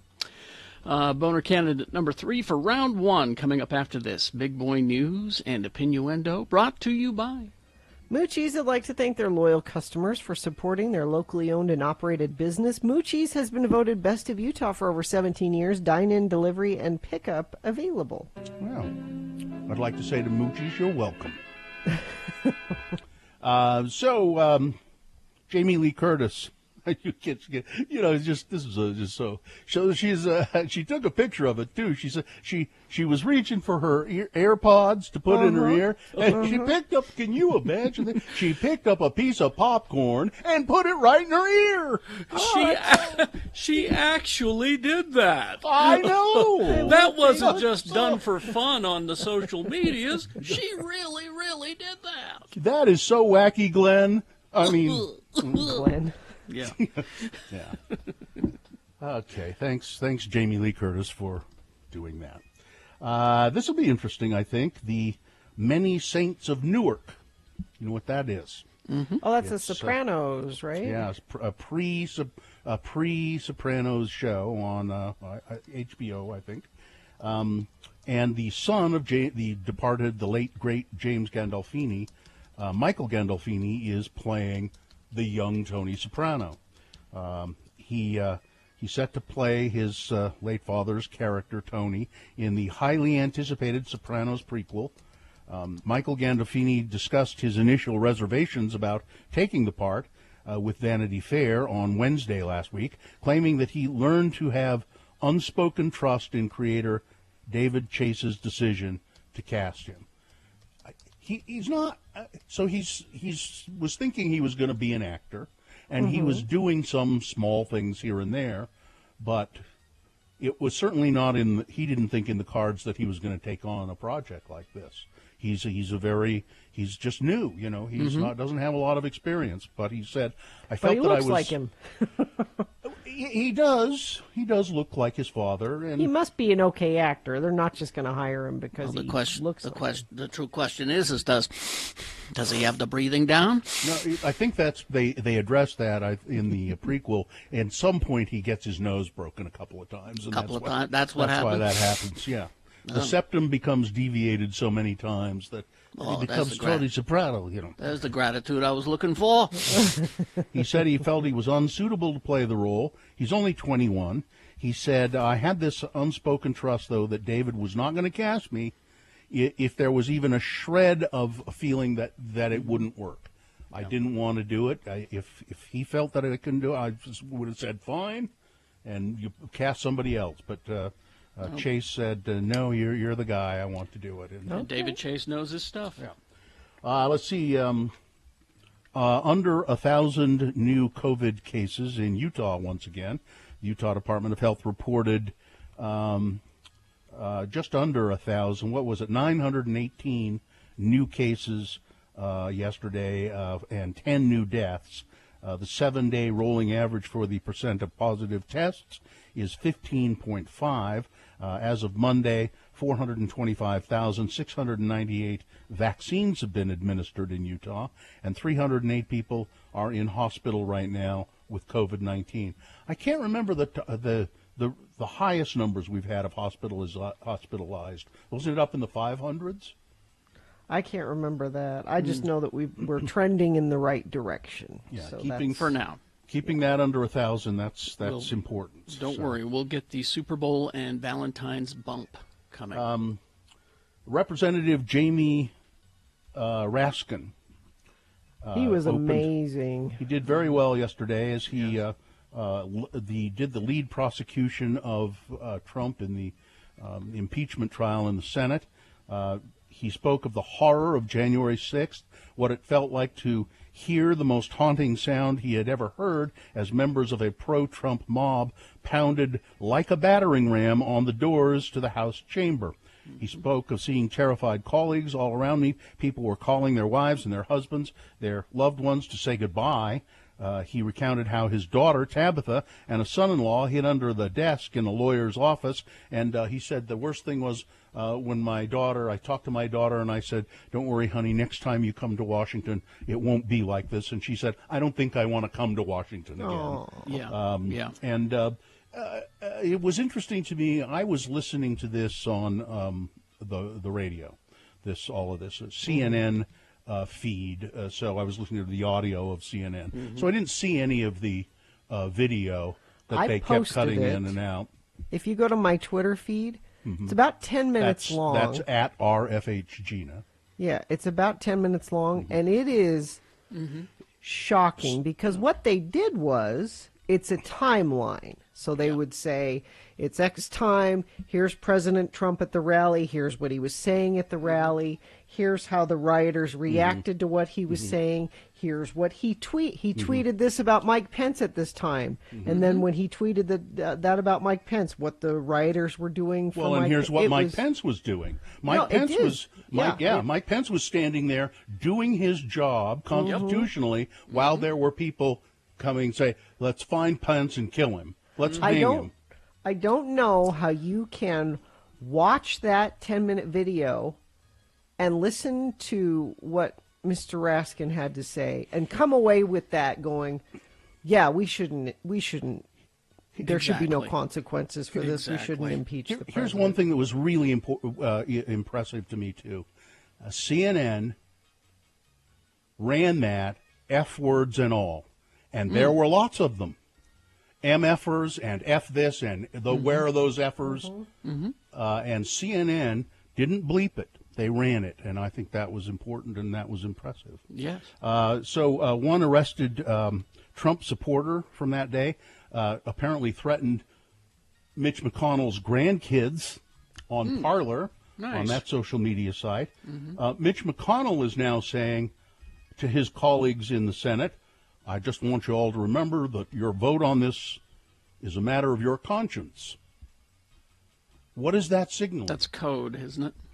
I well, don't know. It kind of is. That could go either way, isn't it? Yeah. Well, no. Not if it's coming from Mitch McConnell. No. It seems to be suggesting that he feels that there is maybe some room to vote If for he cares, or conviction. any of those Republicans care about their party, its integrity, its reputation, it's what it stands for, I don't know why this is even a question how you vote. Well, that's on why this. you're not if a Republican. If you care about your party, you 52 want to distance yourself from all of this, don't you? 52% of Americans favor their senators convicting Donald Trump. 45% do not.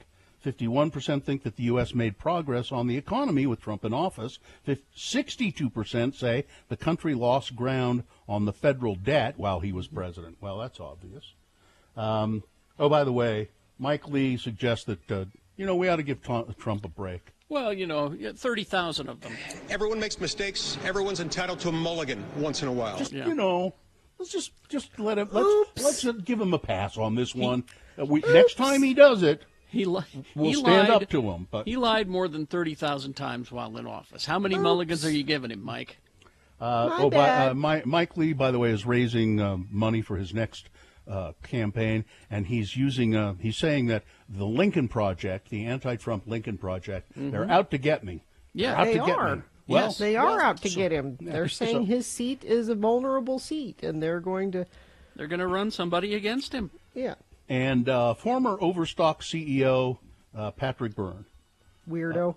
He's had some interesting things to say lately.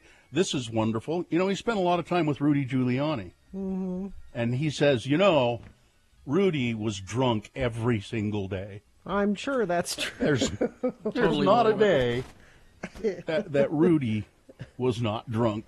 Well, that was one of the big revelations yesterday, is that Rudy Giuliani isn't the worst lawyer on the planet. No.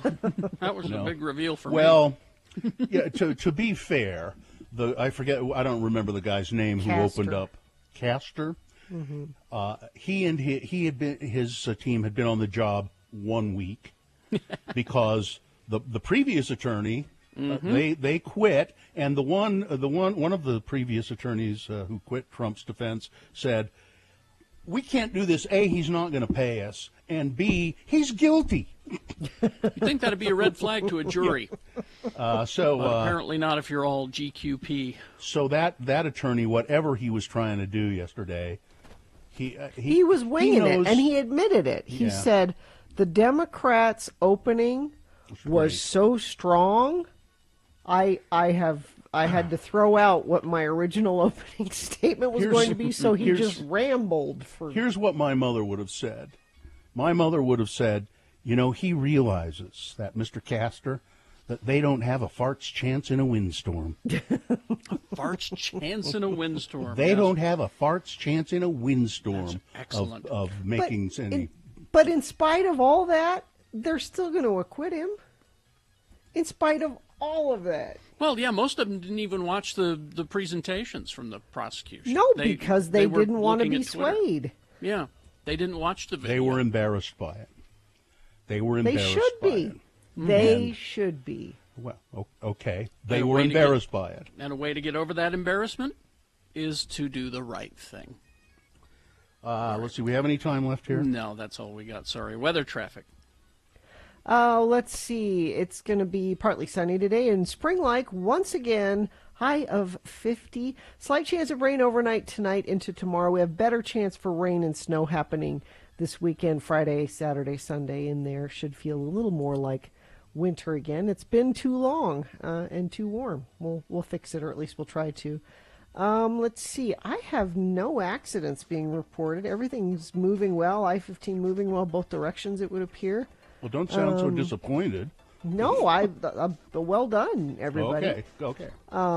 Let me check our message stream, because sometimes friends of the program say, yeah, well, things aren't so good over here. Why aren't you talking about this? Well, you got to tell me about it. You got to text it in. 33986 is where you do that. The key to good sex is good communication. Unlock your best pleasure at Black Velvet Boutique, Utah's locally owned by women sexual wellness resource.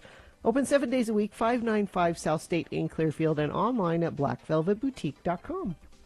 All right, here's boner candidate number 3. Just remember, Ammon really is one of ours, okay, folks? Just remember that. 24 demonstrators pushing against an emergency room door, screaming to be let in. Show us the law, they chanted. Let Grandma out, one chanted, or one shouted. They had descended on the Legacy Salmon Creek Medical Center in Vancouver, Washington. The evening of January 29th, this happened, to protest the quarantine of Gail Meyer, a 74-year-old patient who had refused to take a test for the coronavirus. Police in riot gear guarded entrances as these, and again, I hate this, activists who authorities said were armed. Authorities said that they were armed, insisted that Ms. Meyer was being held against her will, a claim that the hospital denied. Meyer's 49-year-old daughter, Satin, an anti-mask activist licensed as her caregiver, had summoned the demonstrators, foot soldiers, in a rapidly expanding network called People's Rights. With the tap of a thumb on her smartphone, members can call in a militia if they would like, and the militia will show up and protest. And the best known, one of them, the leader, Ammon Bundy. If your decisions only affect you, I would agree with that. But that's not the case with COVID. Your decisions, your behaviors affect other people. Your right to freedom, ends where mine begins. You can't make decisions and actions that can affect my health and well-being. You can't. What about them grazing fees you're trying to get me to pay? Huh? What about them? Huh? Listen, we come from a long line of frontiersmen and outdoorsmen. They don't call me Ammon for nothing. All right. Boner candidate number 3. Remember, folks, he's one of ours. Okay. Let's review the first 2 and vote. Boner candidate number 1, you bet. Buy those albums, buy those records. Show your support for the racist comments of Morgan Wallen, a young country star who used a racial slur. Radio stations dropped his records, but people are going out and selling them, buying them to support him. Boner candidate number 2, those kids distracted me into stealing. An Ohio mother accusing or blaming her kids of distracting her, and that's what caused her to shoplift 13 items. And 13. Boner candidate number 3, remember, Ammon is one of ours, folks. Okay, here we go. You've got to decide of these 3 candidates, which one is the worst, which one deserves to go forward to Boner Fight and possibly become Boner of the Day, because this is round 1. It's not Boner of the Day yet. Round 2 happens at 8:20. We'll do this again. We'll get another winner there. We'll take both of the winners and put them against each other at 9:20 this morning. That's when Boner Fight happens. That's when you will decide Boner of the Day. So here you go. Vote for 1, 2, or 3 of this round. Send one of these forward. Remember your candidate number, the one that you think should win. Put that single digit in the message of a text, and then text that to 33986. That's one way. Another way is call to the producer's booth. Speak to a human being, 877-602-9696. Use your voice to vote. Or go online. You can look for x96.com and look for the box that says Boner Voting February 10, 2021, and vote there. All right? You have until the end of these messages to do it. This is round 1 of your Boner Voting. Young Subaru. Up there in, it's South Ogden, 3920 Riverdale Road in South Ogden. I used to live very close to that location. But they have a new offer. These cars are great. I've owned 3 Subarus in my lifetime. Go to youngsubaru.com or at 3920 Riverdale Road in South Ogden. And they've got a new offer now until March 31st.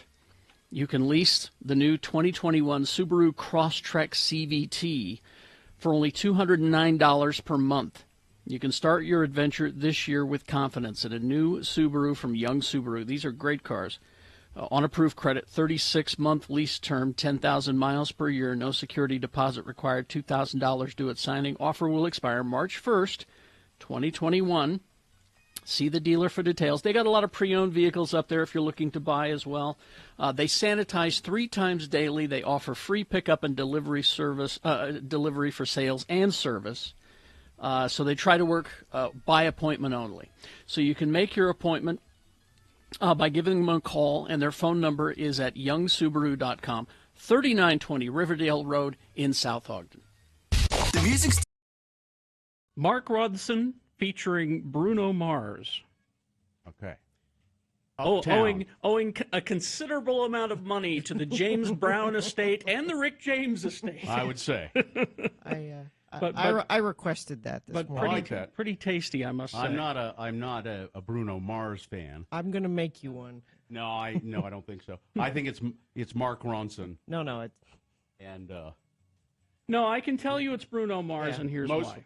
Why? Because it rips off a lot of stuff. Yeah, that's not ripped, inspired And by. I'm not saying it in a bad Inspired way.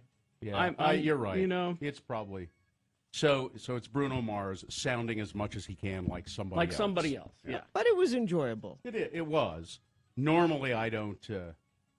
I'm glad that somebody is still making that kind of music. Exactly. So that makes me happy. Yeah, I mean, because I do love that kind of music. Beck had to do it a few years ago. Yeah, which was kind of odd, but so are you okay, Gina? I got my song request. I'm great. Why? Oh, okay. Is that I guess that's what it was. Usually you have a greeting for me. I had my headphones but on. I was uptown funky. I had no time for you. Gina's got so much funk. I don't. That's why I have to add it to my life. I've seen her. I've seen her dance. She's got the. See, I don't dance. Because you know better? Because I know I look silly. I know I look like a white guy. I have to be really, really, really drunk. And you probably haven't even done that in a long time. Been a really long time. There are mornings when we're playing a song. Oh, do I do it and not realize I'm doing it? And we've been meaning to have an intervention. Do I sometimes dance and I don't realize I'm dancing? Sometimes you air guitar. Do I? Yeah. And I don't know I'm doing it. And air drum. And that's terrible. Yeah. The last time I remember dancing, I believe, what was that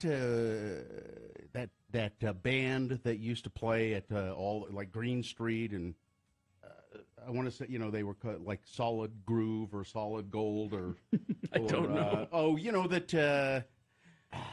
And they, and they put the on Disco the wig. Drippers? Disco Drippers. There we go. Drippers. The Disco Drippers.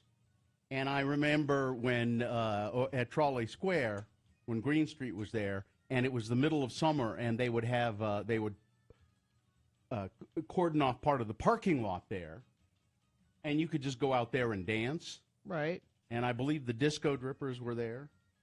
Quite possibly. And I remember dancing there and taking off most of my clothing. Really? Yeah. Yeah. It was. It was. You were having a good time. I was indeed having a great time. I was down to a shirt and boxer shorts. Really? Yeah. And dancing to the Disco Drippers. And I think our salesman, the guy who later became our salesman, was singing with the Disco Drippers at that time. Scott. He was with the band at the time. Scott, what's his name? Yeah. Yep. Took off most of my clothing. I was dancing with a. I don't know how I missed that. I was dancing. Well, you weren't there. That's how. You weren't invited. But you'd think that word would have got out. Bill's over there. No, I was with my actor friends. Oh, I do need to be drunk to dance, but I do it more often than that. I was wedding in Idaho was the last time. Oh, I remember you talking about that. Yeah. Well, there's video evidence of this, and it's a bad thing. Well, let's face it. I have seen I have seen people, white people that dance well, but we are not among them, I think. No, not among them. And I think you get a pass at a wedding. I don't think Do you? anyone's going to, yeah. Because I often make passes at people at weddings.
Now that we've got all the voting taken care of, now is the time to call. Right now, line up to talk to Dr. Cobble, 877-602-9696. We know you have questions about the vaccine. We know you have questions about COVID.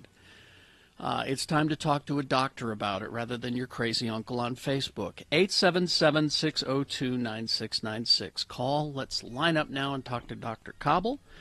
Let's award round one of your boners before we do that. And round one of the boner voting is brought to you in part by, it's like bulgogi, except it's made with hamburger. So it's Korean beef and rice and all of that. But it's that flavoring of the bulgogi. Delicious. And the key to good sex is good communication. Unlock your best pleasure at Black Velvet Boutique, Utah's locally owned by women sexual wellness resource, open 7 days a week. 595 South State in Clearfield and online at blackvelvetboutique.com. Boner candidate number one. You bet. Buy them records. Go support that country star who was taped uttering racial slurs. Sure. Support that. Boner candidate number two, the kids distracted me into stealing. It's a woman who claims that her shoplifting, the children that she had with her, they were responsible, really, because they distracted her. And that's how she managed to just inadvertently not scan about 16 items in her basket. And number three, folks, you know, Ammon is one of ours, really. I mean, he is. He's our kind of pioneer stock. And he's building a U.S. militia network, and he's basing a lot of it now on COVID-19 because that's a hot issue.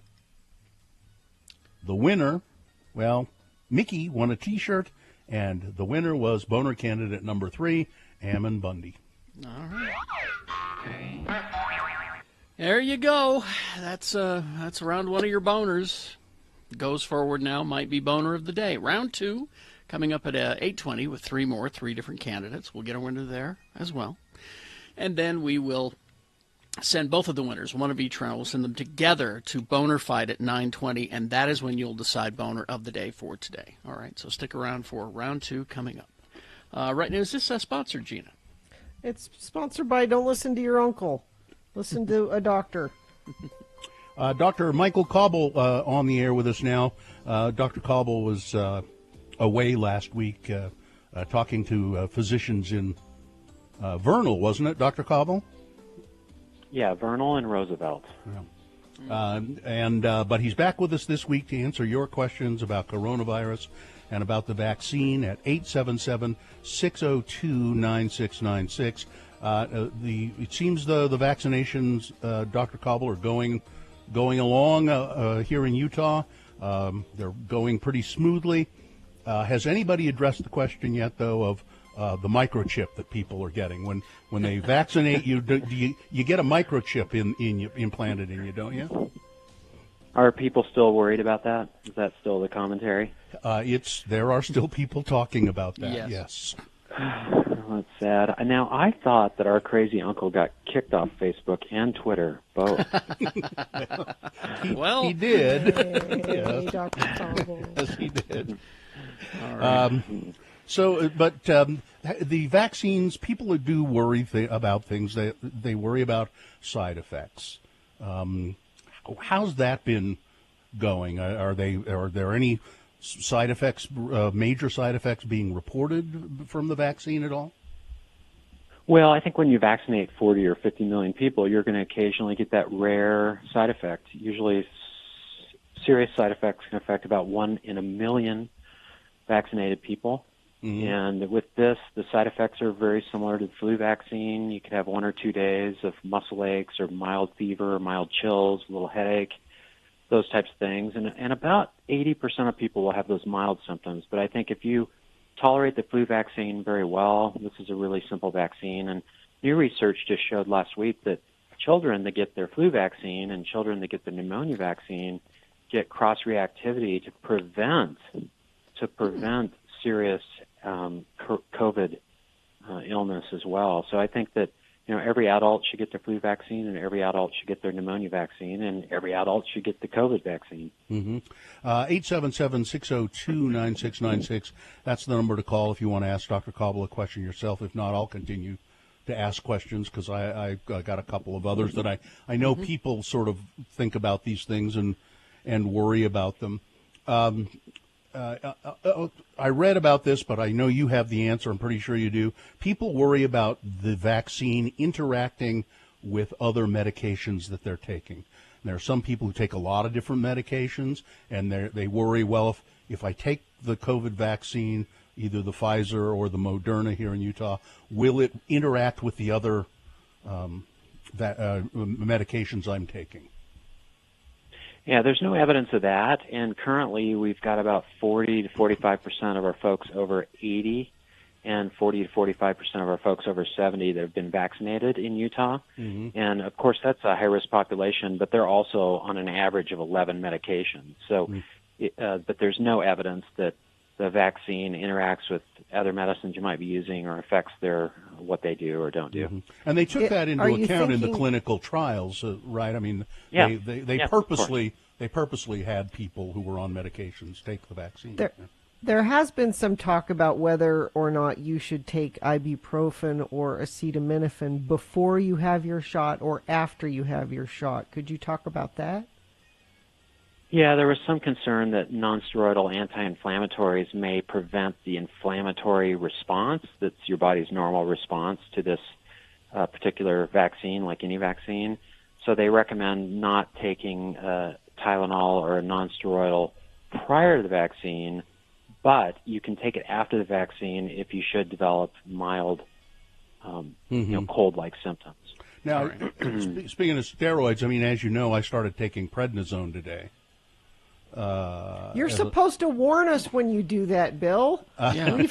We haven't. It's in our contract that whenever Bill gets back on the roids, he has to alert us. But I looked it up, and it said that there's just no indication that would interact with the vaccine at all. So. Yeah, there were, and again, theoretical that the nonsteroidals may affect the immune response. There's no evidence that it does, and it's possible during the trials that they limited people taking that for a day. But again, the data says if you do get muscle aches or a little headache from it, very mild, you could take an ibuprofen or Aleve or Tylenol. The first time I had the vaccine, I didn't take anything because I just didn't want to limit my immune response. Second time, I took one Aleve on the second day just to take away the little aches that I was having. But again, it was 2 days, mild. I'd rank it 3 out of 10, 10 being terrible. So I worked both times I had my vaccine. I worked for both days, even though I had some mild symptoms from the vaccine. But very much like the mild flu symptoms you may get after the flu vaccine. All right. We do have Pete, Angela, and Bradshaw on the phone, so you guys hang on and you can ask your questions of Dr. Cobble. After these messages, traffic, Gina, please. Yeah, there's a crash being reported eastbound I-84 near Mountain Green, so that's up in the mountains. And it's green. And things have been moving very well this morning, though. I'm looking at UDOT cameras right now, and everything seems to have flowage. We're peak flowage. I keep checking the Rocky Mountain Power Twitter feed to see when they are announcing that they are getting close to turning the power back on in Magna. They've said it might be till 10 o'clock, and it looks like it is still out. So make sure if you encounter some traffic lights out there, you treat them as four-way stops. I think there's just one, isn't there? Isn't there just one in Magna? Scott Hale is giving back to their customers during Free Brewery. Free. Follow Scott Hale on Facebook and Instagram to be the first for a new Free Brewery offer. All right. We will take a break. We will be back with Dr. Cobble. Stand by for that. Round 2 of your boners coming up as well.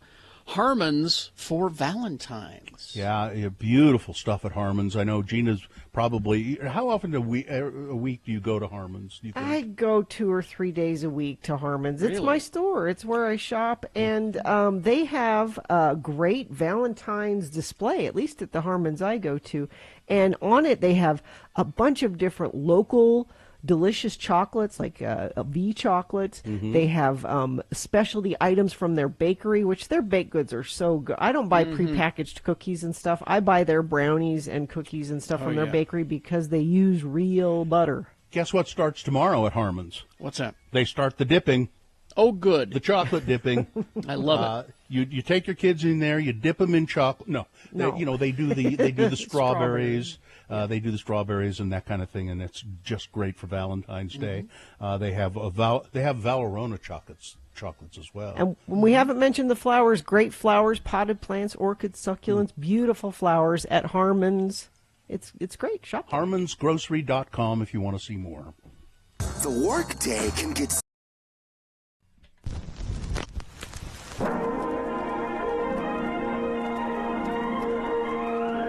It's often said that people of Utah speak a language all their own. It's a language that's often confusing and even incomprehensible to newcomers here in the Beehive State. So, Radio from Hell presents a handy guide to help everyone understand how the natives speak. It's the Utah word of the day, and today's word is...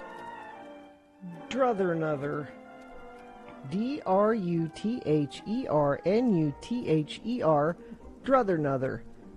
And now, to use this fine compound word in a sentence, we call upon LeVar and LeGrand to work their magic and show you how this very complex Utah word works in conversation. Here the boys are debating the virtues of various Halloween treats, and which treats it was the best to get when they were young trick-or-treaters. The word is druthernuther. Heckfire, LeGrand. It sure is a sad one this year. Halloween's coming, and it looks like the government ain't going to allow trick-or-treating, and the kids is going to be so sad when we have to tell them. Well, it sure is. Danged old government anyway. I mean, can they legally do that? Just cancel Halloween without a second thought? LeGrand, if the feds can make you cover up your smile with a COVID mask, they sure as heck can cancel Halloween. I suppose. But you know, the kids would be wearing masks just like the government wants them to, so why not let them go house to house begging for candy? I'll tell you why, my friend. Socialism, that's why. Halloween reeks of socialism, and the government wants to stamp that stuff out. You see, if they allow Halloween, all the kids will be sharing treats equally from the Halloween Candy Collective. Not acceptable. Children need to learn the value of work whereby they earn the candy. Well, looks like no Halloween goodies for me this year. I always liked raiding the kids' candy haul when they went to bed. You too? Oh, me too. I'm going to miss my yearly popcorn ball. What? Some cheapo jerk in your neighborhood tries to save money by making popcorn balls and then give them an outset of candy? That cheapo jerk is me, LeGrand. But we don't do it to save money. My wife, Carol, makes great popcorn balls once a year for Halloween. They're great. It's the only time I get one. And everyone in the neighborhood is crazy for them. No one is crazy for popcorn balls, LeVar. But that's not as bad as the guy in my neighborhood who gives out bouillon cubes. Can you believe it? Them individual foil-wrapped bouillon cubes. Ain't that awful? I don't know. Depends. Chicken or beef bouillon cubes. And the dentist down the street who gives out toothbrushes. I mean, geez, I don't want cubes or balls or brushes. I want Halloween candy, except for Smarties. I don't want Smarties. You got a favorite Halloween treat? Well, I'm somewhat partial to Bit-O-Honey, but nobody gives out Bit-O-Honey anymore. Did they ever? Bit-O-Honey? Yeah. Jeez. No, what you want for Halloween is candy bars. Full-size candy bars if possible, but any kind of candy bar is better than... Jeez, you kidding me with Bit-O-Honey? I swear I got Bit-O-Honey a long time ago. One time in another city that I was at. Right, yeah. How about Almond Joy, though? Now, some people don't like them, but I do. I love Almond Joy. I'd rather have Almond Joy than a Mounds, though. I think it's because the dark chocolate turns me away from the Mounds. I'm a milk chocolate guy. Okay, well then here's a choice for you. Twixt or Butterfinger? No, I don't eat anything that has the word finger in it. Oh. How about this? Which would you druther? Milky Way, Snickers, or Mars Bar? I'd rather not have any of them. Well, what do you mean, not any of them? You should pick one. I don't have to. When it comes back to those particular Halloween candy choices, I'd druther another.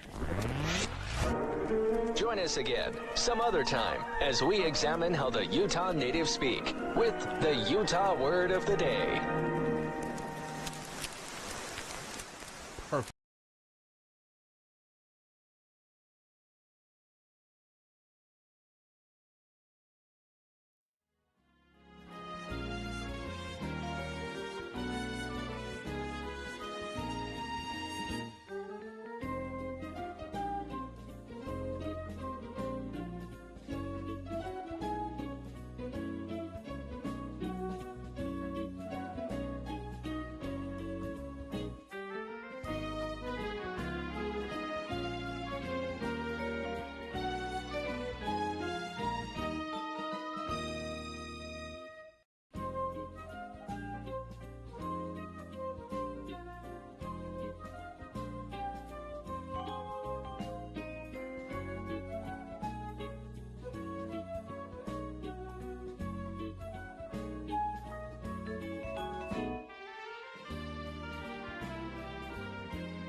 All right, 8:06, and we got to do a giveaway here quickly.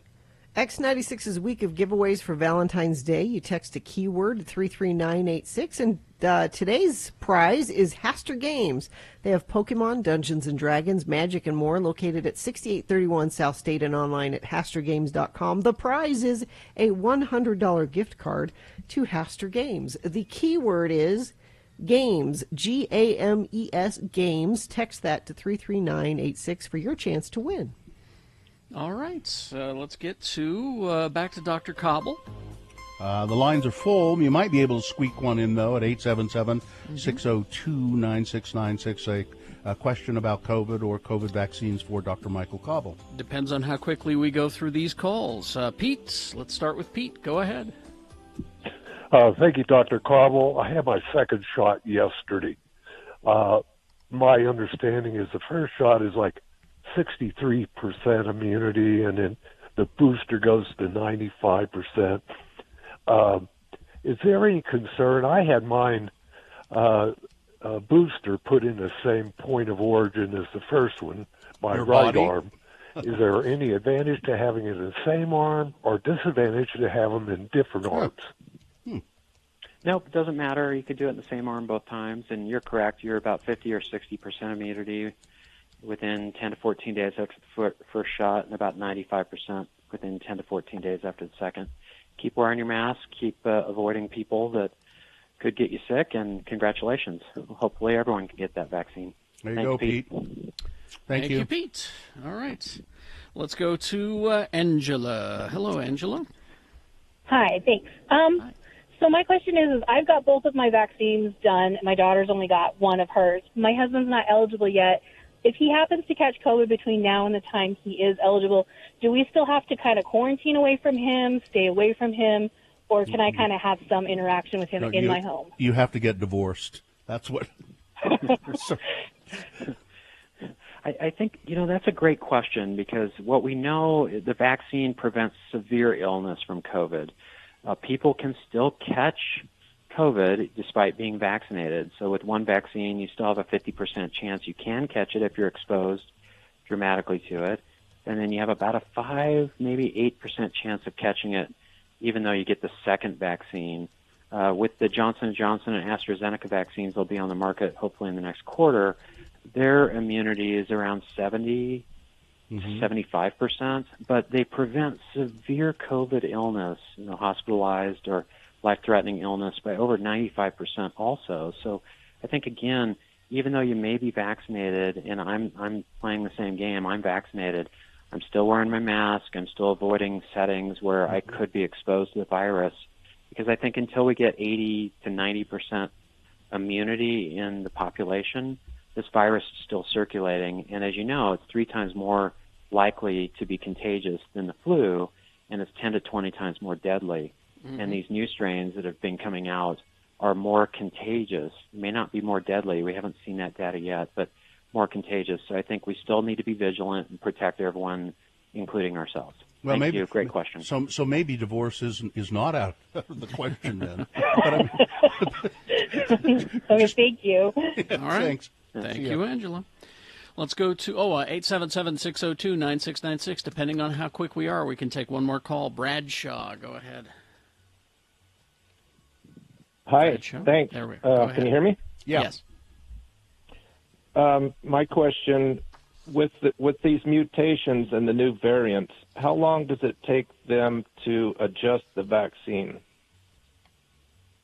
Well, that's a great question. They can do that very quickly, and I know Moderna is already working on that. I'm sure Pfizer is as well. Pfizer and Moderna both said that their current vaccine still gives resistance, immunity to the mutations. So the fear is that we just don't want to get multiple mutations on the market, and then people that don't get fully vaccinated against it. It's like taking antibiotic for 3 days, not taking it the whole course, and then the bacteria can develop some resistance to the current treatments. In this case, it's a virus and a vaccine. So the fear is that if people don't go back for their second vaccine, then they're getting partial immunity, but they may allow the virus to develop a go-around where it can make itself resistant to vaccine. There's no evidence of that currently, and we hope if the world and the community continues to be vigilant about this, wearing their masks, preventing themselves from spreading this, then we think we can get complete removal of this virus, or at least the deadly part. If people can get partial immunity, then they won't end up in the hospital and have the life-threatening You may still catch it and get sick, but not as bad. Yeah, and then the hope is it would just be like the common cold. You just get mild symptoms from it, like 90% of people have had. This virus, 90% of people get mild to moderate symptoms, but 10% that are severe, it's a hospital or a death, and that's terrible when the chance is 1 in 10. And 1 in 10 odds aren't great. Is there another question on the phone, Carrie? There is, yes. Yeah, let's go to another question then. Let's quickly go to Min. Hello, Min. Min, hi. Oh, it's Lynn. Lynn, all right. I had it spelled out to me specifically. You're Min, all right? Okay, fine. Kidding. It's not Carrie's fault. No. Well, I actually did tell Katie how to spell it, but that's okay. Whatever. Let's get to your question. I got the vaccine, and on the same day as one of my coworkers, and the next day we both had psychological effects. It was just as if our brains were not speaking to our bodies. She ran over her mailbox. I got dressed with my clothes on backwards. we didn't get physically ill, but we were just Yeah. Oh, you We got were the broken. joke vaccine. The brain You fog. got the wrong vaccine. You got Did they take it from a big colorful vat that said joke vaccine? It's from new and improved Joker products. Well, I know some of the districts don't like us teachers, so I don't know. Yes. It could be. Oh. What? So yeah, you're you might have gotten wondering? your vaccine from the Willy Wonka factory. Possible. So you're It was wondering really is, weird. We both is, had the same effect. I just is was wondering brain if that's fog? a common Yes. effect. can people get brain fog from it, Dr. Cobble? Yeah, so it is an immune response, and it can affect the neurologic system. Again, can make you feel a little funky, walking on the clouds, a little weird for a day or two neurologically as well. I haven't seen the responses like I'll see with some people that get chickenpox vaccine or shingles vaccine, because that is a neurologic attacking virus. Mm-hmm. But yeah, I think if you got mild neurologic symptoms, that's not out of the realm, and it was reported in the clinical studies. Again, they're typically very mild. Yeah. So that's you what just you wore can your blame clothes it on. backwards for one day. Yeah. Okay. Did you wear your clothes backwards all day? No, thank Oh, okay. goodness. I've talked to people that have had these kind of reactions, but it lasts a very short period of time. You just lay down and drink a lot of water and realize you're a living, breathing human being on the planet Earth, and everything will be fine. Yeah, I just I get that every once in a while when I've had the flu vaccine, and I just lie down and I watch TV. Yeah, just let it roll over you, and you'll be fine within 24 hours. All right. So Thank roll you. with that. Okay. See you later. All right. Yeah. Well, Dr. Cobble, thank you. Thank you, Dr. Cobble. Yeah. Always a pleasure. And we'll talk to you soon. Well, and sometimes when I take cold medicine or an antihistamine, I'll get a little wacky. Really? Sure, So, that again, it's not unusual. This vaccine can cause a little mild Mm-hmm. stuff. But thanks again. I hope everyone's being safe, and I'll talk to you guys next week. All Okay. right, Dr. Cobble. Thank you. Bye-bye. Traffic, Gina, please. Yeah, I have to go all the way to Mountain Green to find an accident to tell you about. Eastbound I-84. That's it. Things seem to be moving well today. Unless you're in. Just stop making fun of Magna, okay? I'm not making fun of Magna. I was. That's It's getting Bill. Blame old, Bill. all right? And well, if you're out there complaining about Bill making fun of it, let me know if the power's back on, because Rocky Mountain Power hasn't posted anything in a bit. They said it might be 10 a.m. before they get the power back on, but maybe it's back on for you. Will the phones work if the power's on? Well, Or it off, or- depends. I don't. It's We're who making knows. fun. It's getting old, okay? Text us 33986. Stockton 12 Honda, the Honda Giant. Giant selection, giant choice. That's what makes them the Honda Giant. Come browse or visit them at stockton12honda.com. Listen, it's your fault for living in Magna. Okay? Shut up, okay? You get to live in Magna. All right. Oh, yeah. We got round 2 of your boners coming up. Here are the candidates you'll consider. Boner candidate number 1. Hey, you got sheep in there? Boner candidate number 2. I thought Carrie would sort of pick up on that. I did, yes. Boner candidate number 2. We're going for reality. And boner candidate number 3. I was doing a civil rights protest. Okay. All right. We'll be back with round 2 of your boners. Big boy news all coming up. Stand by for that. It's BigOTires.com for Valentine's Day? What? How about President's Day? Okay, President's Day, yes. So You could buy somebody tires for Valentine's Day and use the President's Day sale. How about that? yeah, nothing says I love you like a set of Michelin tires. Oh, yeah. Especially if you get the President's Day special at Big O Tires, up to $190 off a set of Michelin tires, plus free installation. But get Valentine's Day presents at Big O Tires. Get somebody a scraper or a dipstick or something like that at Big O Tires. They are the team you trust, and they're really nice folks. You go in there, and they're always friendly and helpful, and you become their customer. They get to know you, and that's always a great thing.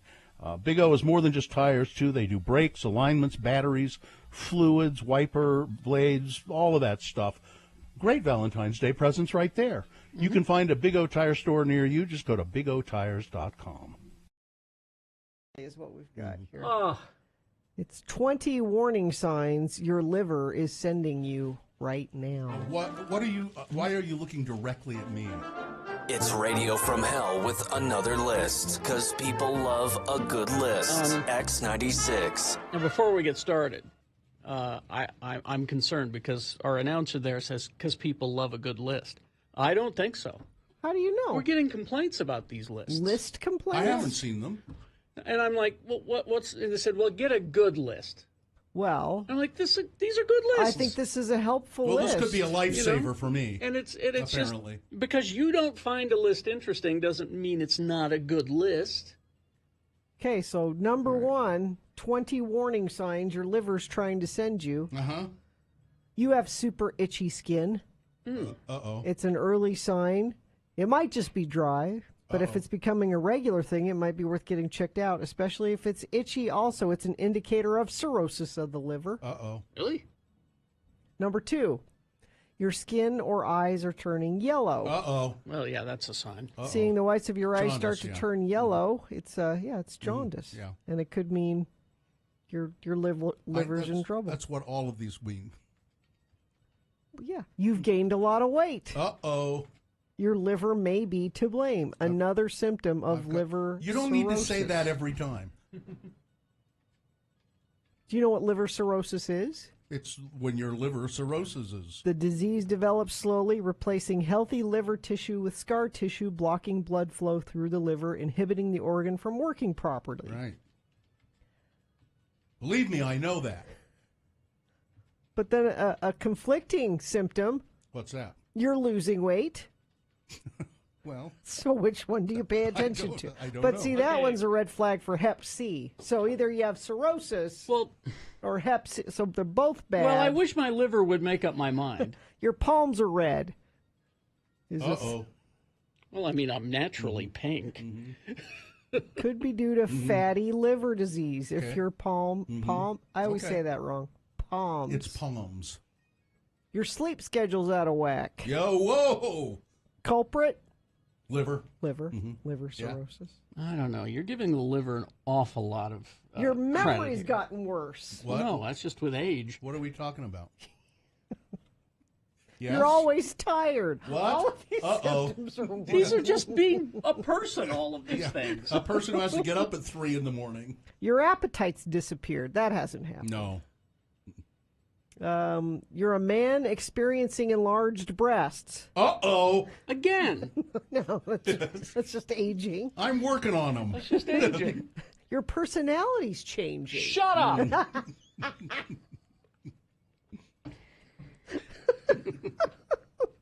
You bruise easily. Oh! Look at this. You have swollen legs and ankles. No. No, you're good there? Yeah. You feel confused. About what? Where? I'm in radio, of course. What? You have body pains. This is a list of... Again, these are all things. This is this is the kind of list that people are complaining about. These are all things that can happen for any reason. You're bloated. What? Your urine is dark. It's no. You're okay with it's Yeah, lemonade? No, it's Okay. it's pink. You can't concentrate. It's pink. That's another problem. Seems fine to me. It's gaily colored. You have dry eyes or a dry mouth. All those things, none of those things. Well, Again, these are all things that happen to people. Yeah. I don't think it has anything to do with cirrhosis. No, it's. But it could. It could. This is a terrible It list. could also have something to do with You know leprosy. what? I'm going to write an email. Dear Radio from Hell, I hate the lists. But the liver holds a special place in the heart. You got to. That's true. That's what. Yes, We it hope does. you'd enjoyed another list with Radio from Hell on X96.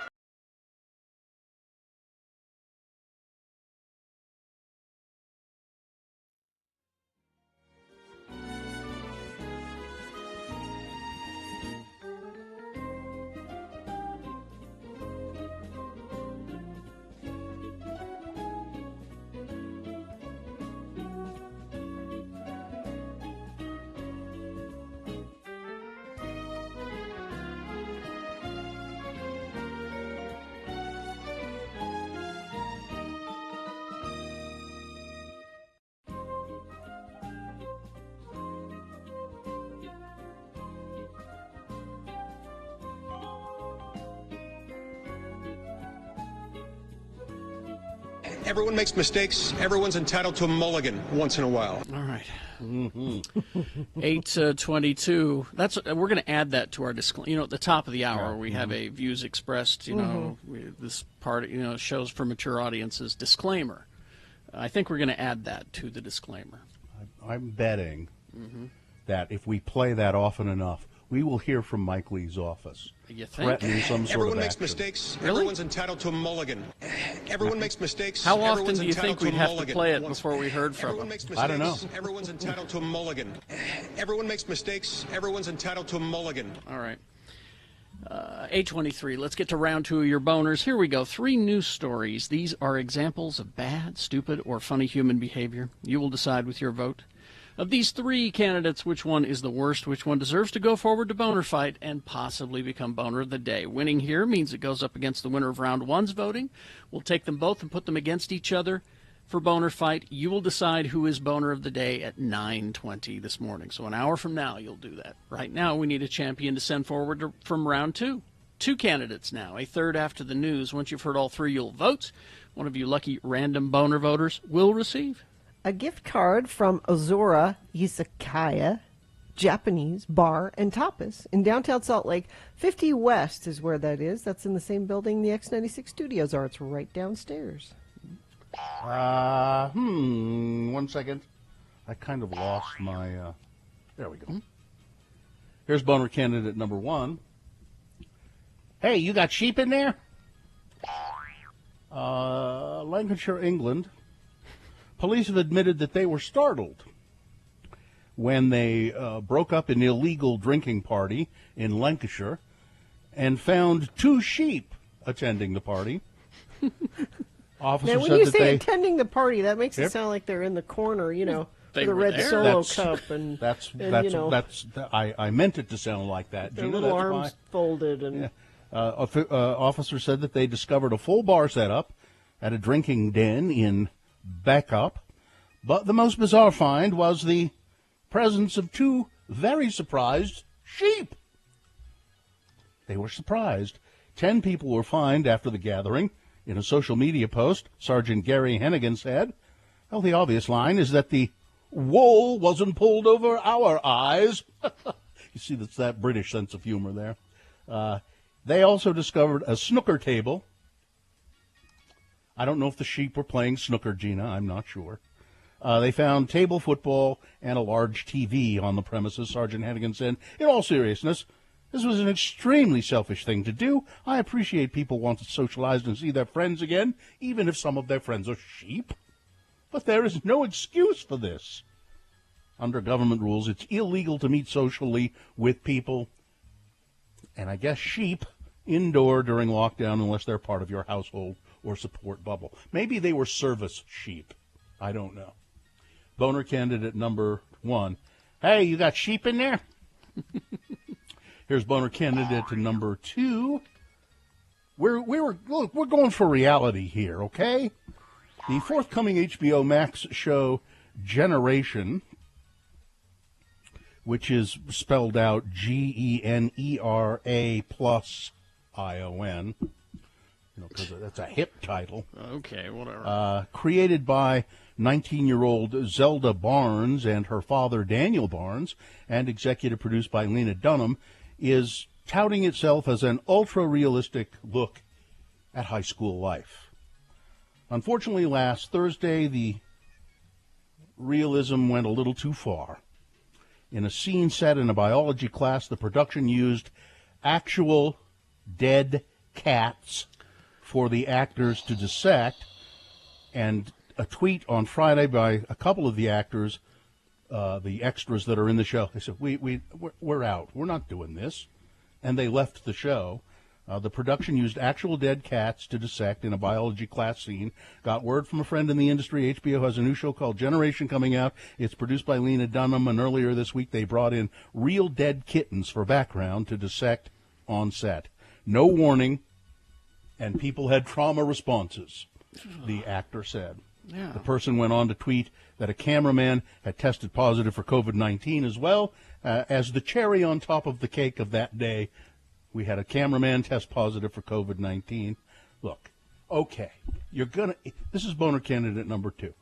If you insist on going for the reality of it, at least warn your actors that that's what you're going to do. But there's really not any need to bring in real. I mean, I know there are biology classes where they do that, but they prep the students for it. It would be easy to just have a fake stuffed cat. Sure. You don't need to have an actual one. Sure, but no, they're going for the reality. Boner candidate number 2. Coming up in a moment, boner candidate number 3. I was doing a civil rights protest. All right, boner candidate number 3 for round 2. Coming up after this, Big Boy News and Opinnuendo, brought to you by. Need a Valentine gift for your soulmate? Don't miss Hastur Games Valentine's Day sale, February 12th through the 14th, with 20% off all 2-player games. Board games, Magic, Dungeons & Dragons, Pokemon. Hastur has it, 6831 South State, and HasturGames.com. Terry, I don't know if you saw this. I'm pretty sure you know who this is. Tragedy. Yeah. One of a kind, an original. S. Clay Wilson has died at the age of 79. S. Clay Wilson, an underground cartoonist and comic book writer who broke all kinds of grounds and all kinds of taboos in the 60s. He was one of the original creators of Zap Comics, along with R. Crumb. But S. Clay Wilson was very odd. Oh, yeah. Most of the stuff S. Clay Wilson did, we cannot talk about on the radio. We can't even talk about it. No. I recognize the art style, So he did a whole series of pirates, and they were pirates who did all kinds of really vile things. Okay. The captain's name was Captain Pissgums. That'll give you an idea of what S. Clay Wilson was like. My favorite character that he created was the Checkered Demon. And the Checkered Demon was a horrible, horrible creature. But he would walk into a room and he'd say, nice day for something. For something? Yeah, nice day for something. S. Clay Wilson, he had been suffering from kind of a diminished capacity for several years. He'd had either a stroke or an injury that, so he'd been just sort of a shell of a person for the last several years. His drawings were so outrageous in their humorous depravity, it says here, that on first encountering them in 1968, his fellow cartoonist Robert Crumb recalled feeling, my work seems really pale. I'm so tame. Yeah. S. Clay Wilson. And this for you, Gina, Idris Elba. Yes. Has a new show, and it's essentially his life story. Okay. It's called In the Long Run, and it's about his life, hardships, and integration, his parents' hardships and integration into the UK. But he decided that he wanted to do it as a comedy. Apparently, there have been several. Oh, it's actually already been playing. Oh. It's on Stars. I had no idea. Well, there you go. It's a comedy based on his childhood in England. Okay. So it's Thanks called for the heads up. In the Long Run. So, Gina, once you're done using your free week of Hulu, yes, you can go see if you have Stars or not. Okay. Let's see. And The Walking Dead, by the way. Yes. Just season 11 starting up. They're filming season 11 here. I can't believe it. I stopped watching. Well, this is the final ago. season. Is it going to be the final one? Yeah, this is the final. But then season. they'll have their spin-offs, right? Then there's the spin-off, the Daryl and Carol show. I think it's called the Daryl and Carol Variety Hour. Is it a talk show where they sit on a couch and they have celebrity guests? Sure. And, Sure. Really, Daryl and Carol have gotten together and they've been. Yeah, they're getting a spin-off. Oh, jeez. All right. Do they still do Fear the Walking Dead? Yeah, which is actually better than the original Walking Dead. It's still got what's his name in it? Ruben Blades. Oh, my wife's nemesis. Oh yeah. What's his name? He's the best part of the show. Yeah, Garrett I like Hedlund. him. Yeah, Garrett Hedlund. Yes. Is that his name? Is that his name? Okay. He's good. He's a good guy in the show. I know like she'll never let down Deadwood. She'll never that let was that a long go. time ago. He's a good guy in this show. What I really like, my favorite, I started liking him when he was in the Tommy Lee Jones, No Country for Old Men. Oh, yeah, yeah. And he had a little part in that, and when he said to Tommy Lee Jones, "Boy, this is sure a mess, isn't it, Sheriff?" And Tommy Lee Jones says, "Well, it'll do till the mess gets here." It's one of my favorite lines in a movie. Let's see. This is just horrible. We haven't mentioned it, and it hasn't got a lot of news play because it's so far away and remote. But in India, Chamoli, India, deep in the Himalayan mountains, there was an avalanche. Mm-hmm. And this avalanche of ice, a glacier, came rolling down this canyon and broke a dam. And that dam flooded and washed away so much stuff in this village. There are probably, I think they've only confirmed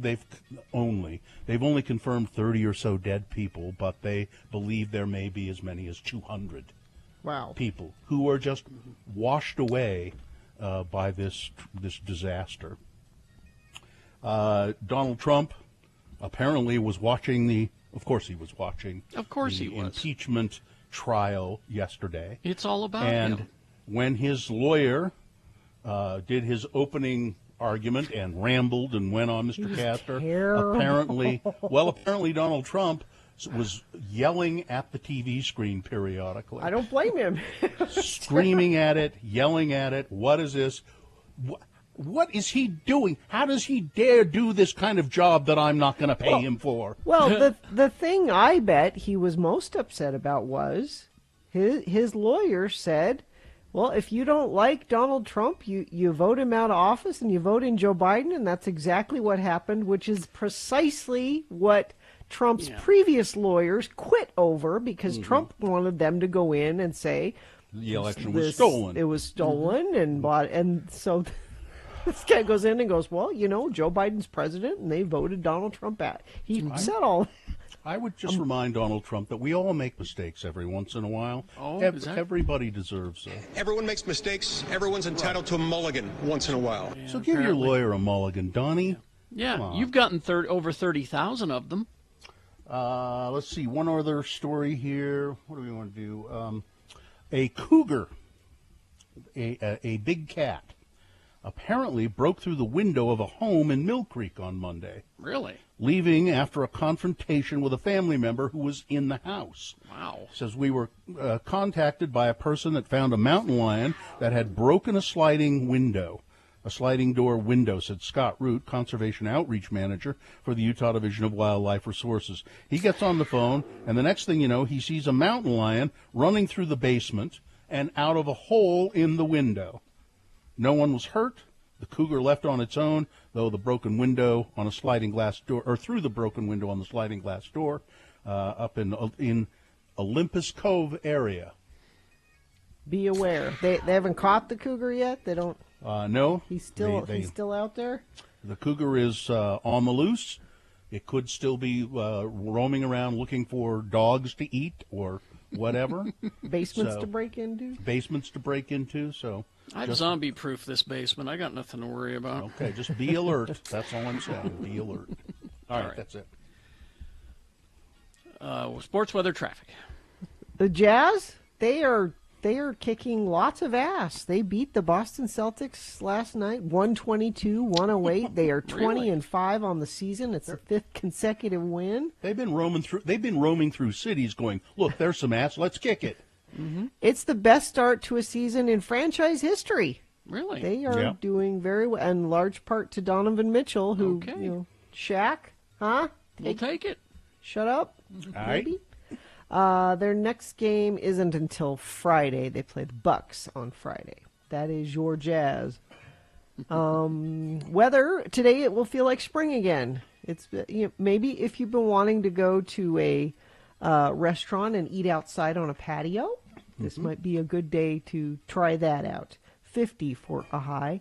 We're going to have a slight chance of rain overnight tonight. Better chance of some rain with snow possible Saturday, Sunday, Friday night, somewhere in there. So winter's not over yet. Don't worry. But it'll feel like it's over today.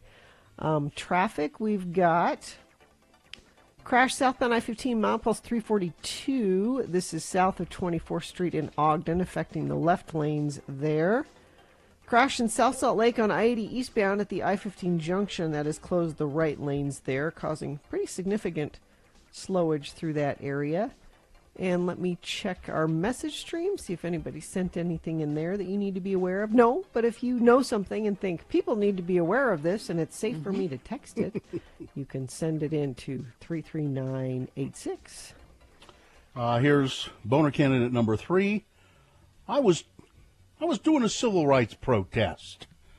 Cops charged that Riley James Cushman, 23 years old, was spotted alongside a roadway in Palm Harbor, which is a suburb of Tampa, and he had his pants down around his knees, and he was displaying his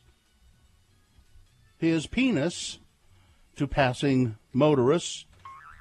When the cops came up to him and said, "Why are you doing this?" he said, "I'm protesting for civil rights." Upon spotting the sheriff's deputy around 3:30 p.m., Mr. Cushman pulled up his pants and started to walk away. But when subsequently confronted by the cops, Mr. Cushman said, "Well, I was protesting for civil rights by showing myself to traffic. And I'm finished now, and I want to go home." Mr. Cushman's display did not allow him to go home because the police arrested him for exposure of his private parts. And that's a misdemeanor, and he was booked into jail. Mm-hmm. But listen, I was just doing a civil rights protest. Boner candidate number 3. Let's review the first 2 and vote. Boner candidate number 1. Hey, you got a sheep in there? There was a party, an illegal party going on because you're not supposed to be having a party because of the COVID in Great Britain, and the cops got wind of it. And yes, indeed, there was a drinking party. And there's no explanation really, but they also found 2 sheep at the party. Draw your own conclusions. Boner candidate number 2. Listen, we're going for reality here. New show being done for HBO called Generation, and a couple of extras quit the show because, without warning, the show is using real kitten corpses or cat corpses in a dissection scene in a high school biology class. See, you don't need to use actual dead kittens. That's what acting is. You pretend that they're actual dead kittens. You see. We're going for the reality here. Well, then you don't have good actors. And boner candidate number 3, I was doing a civil rights protest. All right. You've got to decide of these 3 candidates which one is the worst, which one should go forward to boner fight and possibly become boner of the day.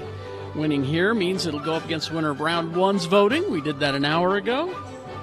But regardless, we'll take both of our champions and put them against each other at 9:20 this morning is when boner fight happens. That's when you'll decide boner of the day. So right now, pick one of these 3 to send forward to boner fight, a champion from round 2. Here we go. 1, 2, or 3. Remember the candidate number of the one that you think should win. Put that single digit in the message of a text, then text that to 33986. Pretty easy to do. Or you can call 877-602-9696. Use your voice to vote. Speak to a human being.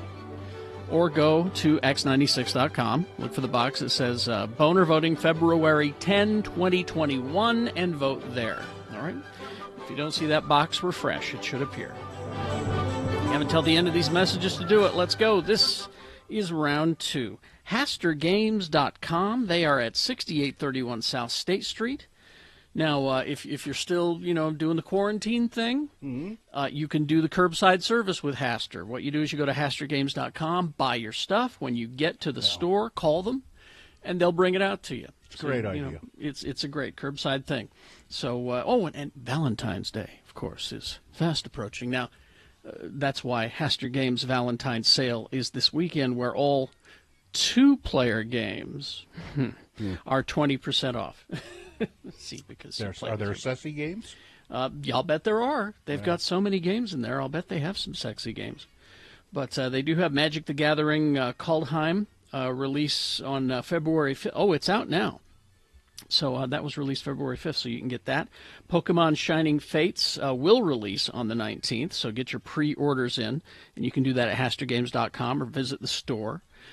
Stop staring at your screen, unplug, interact with a real-life human being for a change at Haster Games. That's where your Dungeons and Dragons, your Magic, your miniatures, your dice, all of that stuff. Open 11 a.m. to 8 p.m. Monday through Saturday, 12 to 5 on Sunday. Locally owned and operated, Haster has it. When Carrie...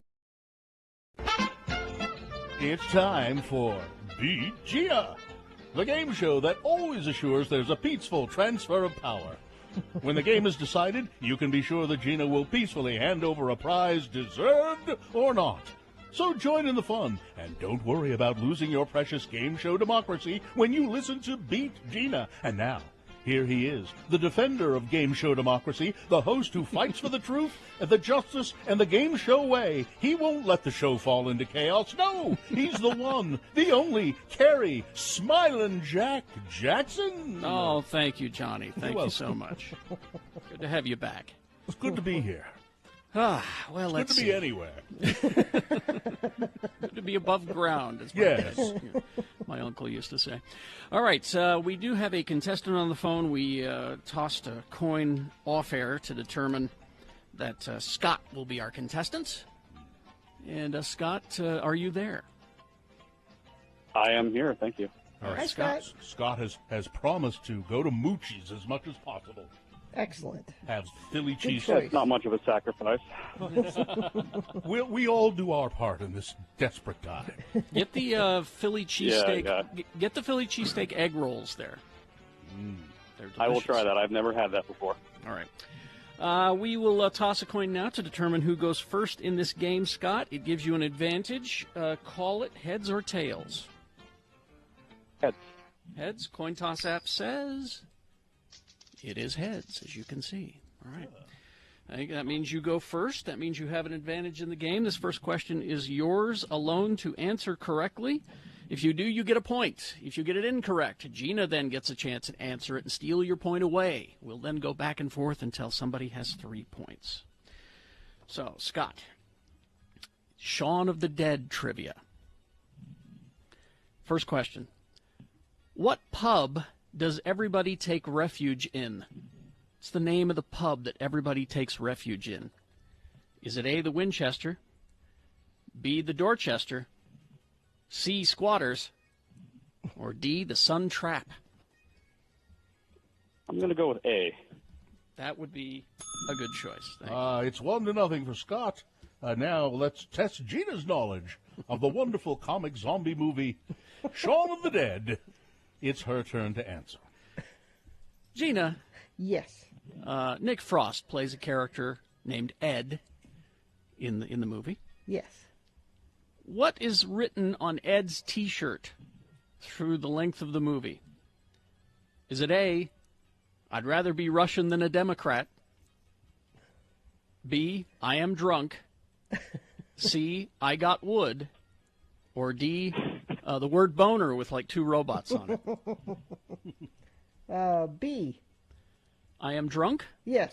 That is incorrect. Really? Scott. Chance to steal. Scott, what's the answer? C. I got wood is correct. It's 2-0 for Scott, and in what may be a clean sweep, Scott controls the question with his dominance of the knowledge of the wonderful comic movie Shaun of the Dead. It's better to be lucky than good. All right. Scott, what crazy thing does Big Al believe? What crazy thing does Big Al believe? A, that there's a secret basement under Comet Pizza. B, dogs cannot look up. C, cats can secretly talk. Or D, COVID-19 is a hoax. I'm going to go with B. I'm not sure about this one. B, dogs cannot look up? Uh-huh. That is correct. Sweet. You win the game. Wow.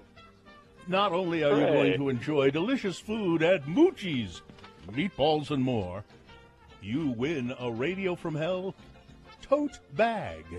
To put all your sandwiches in. Your totes and sandwiches and egg rolls. Egg rolls and all that. Congratulations, Scott, and helping transfer power peacefully here on BG. Oh, no problem. It's nice to finally meet you, Johnny.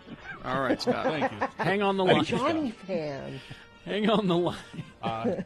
I'll put that down as one fan. Hang on the line, and we'll get your information there, Scott. Thanks.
.49. We got things that must go next, but quickly, let's award round 2 of your boners. And round 2 of the boner voting is brought to you in part by, some Old Forester.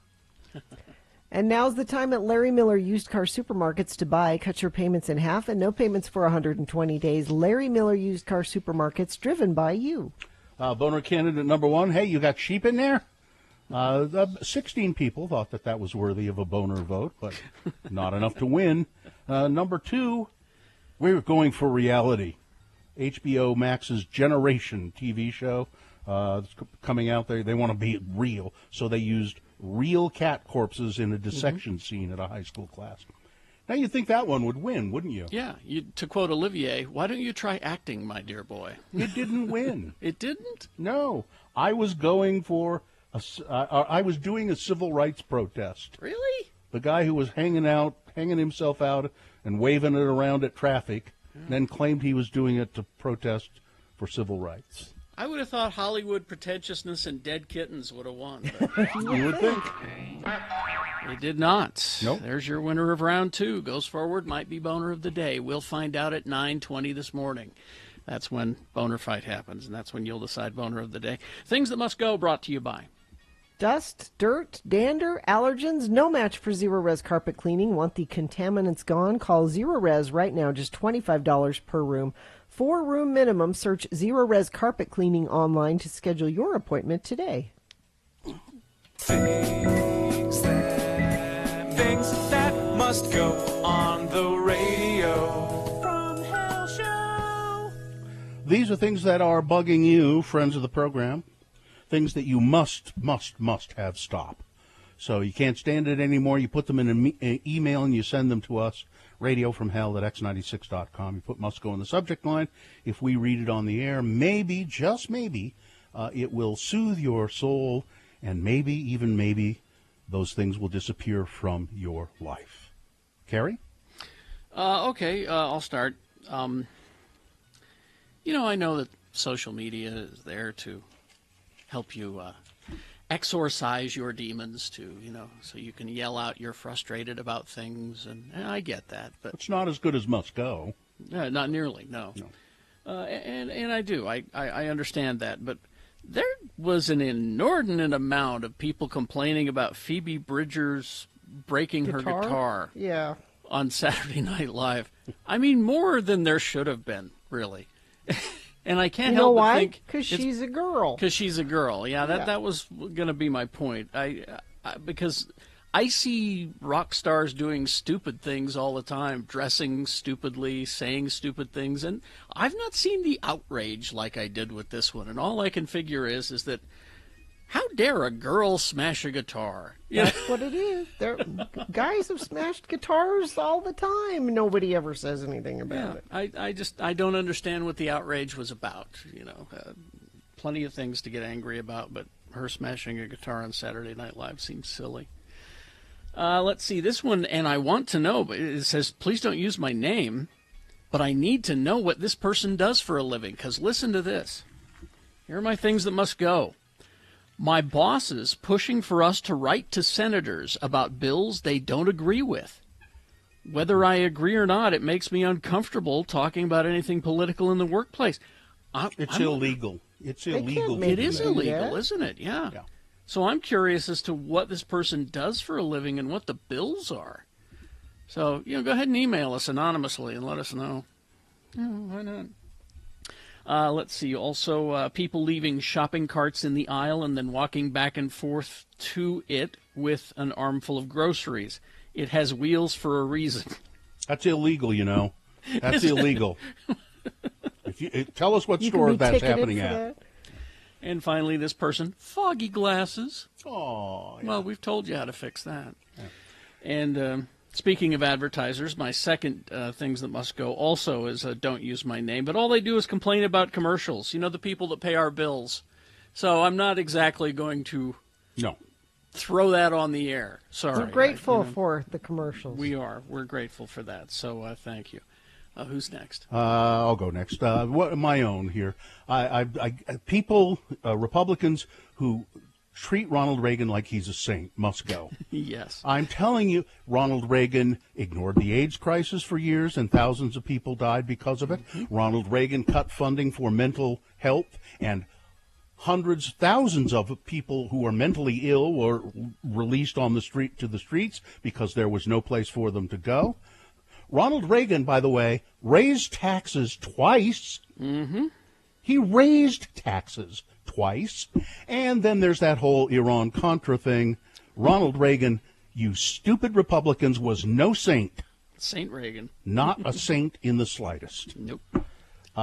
Greetings to you, lords. Thank you for letting me listen. Geek Show says, hey, leave the bottle, etc., etc. Feel free to use my name. Here are a couple of quickies that must go. People walking into a store and suddenly stopping about 2 to 3 steps inside the doorway, causing me to nearly rear-end them, so to speak. Can't you just kind of move aside a little bit, even slow down gradually, but just plant immediately right in the doorway? I'm going to run into you. Number 2, people at work emailing, and then running immediately to my desk to say, hey, I just sent you an email. I honestly haven't even had a chance to see it yet. Sometimes they literally beat the email to my desk, and then they proceed to read it out loud to me over my shoulder.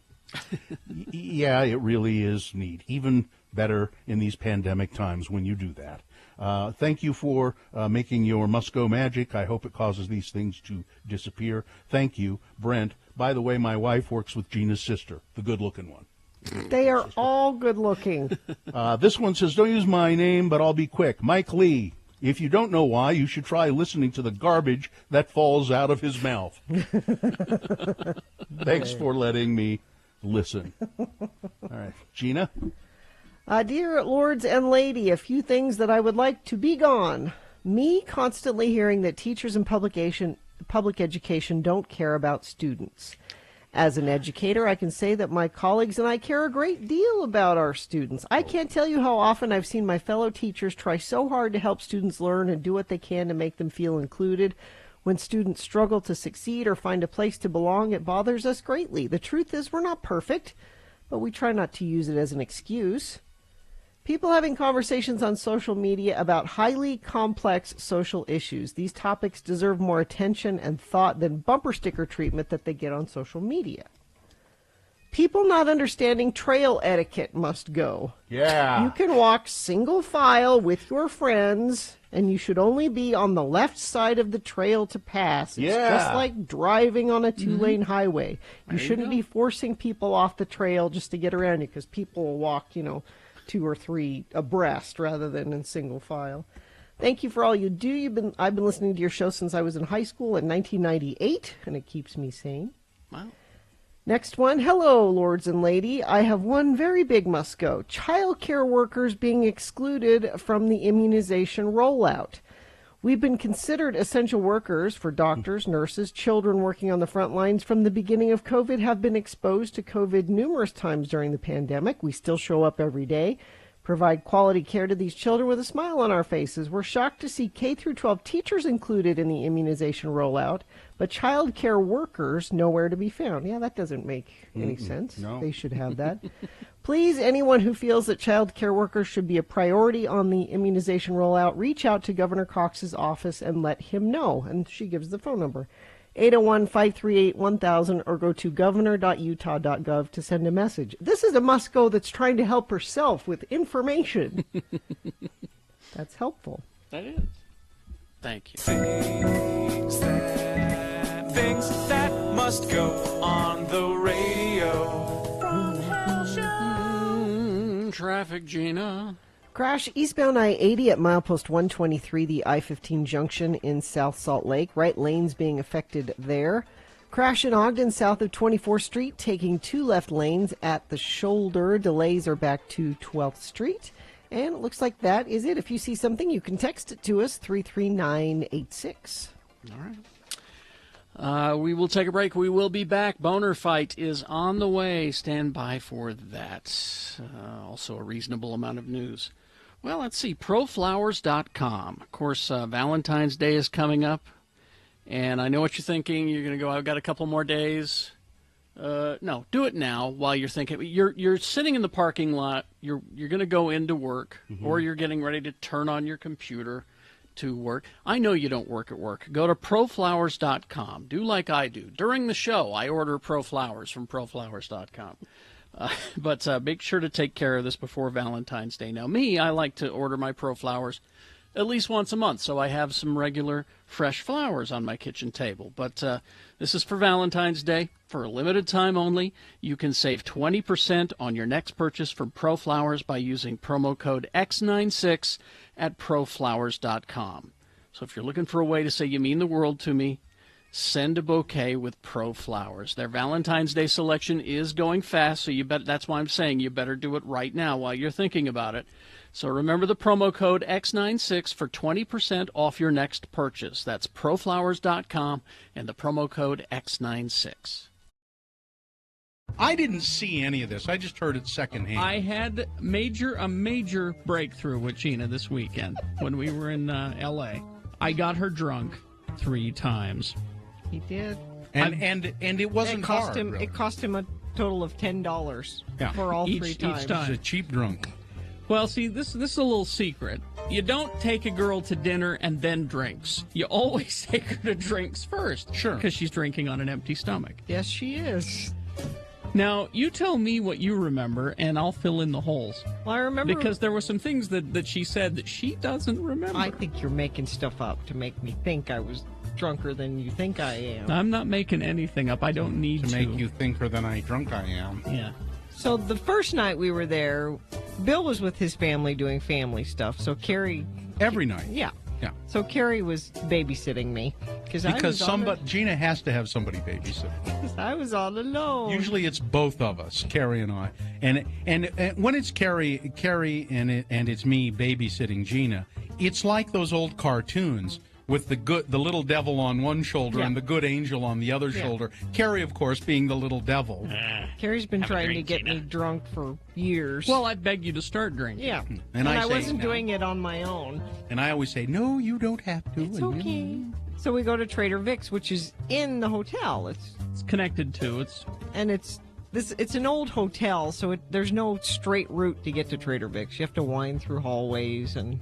Because they never do things like that in new buildings. No, well, it just... Sure been around a lot, haven't you?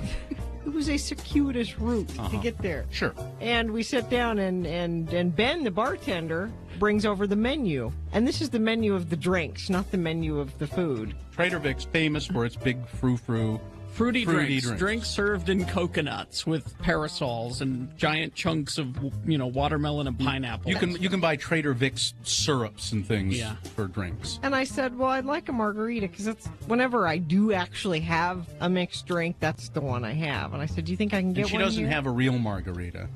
She has a snow cone, essentially. Yeah, because a real margarita is not blended. No. So I said, well, I'd like that. And Carrie said, well, I'm sure he can make you that. And I said, no, I'm here. I'm going to order something off the You menu. go, girl. So Empowerment. So she ordered, what was it? I don't remember what it was called. Some kind of rum punch thing. Yeah. Come on. You don't know that? I don't remember what it was called. Okay. It was it was in a tall glass. It was red. It looked like Hawaiian punch. Had umbrellas and had a fruit chunk of and pineapple and all that stuff. Okay. And I had one. Yeah. And this is before the food, and then Carrie ordered another, and he made me get another. And that was it. That was it. She was gone.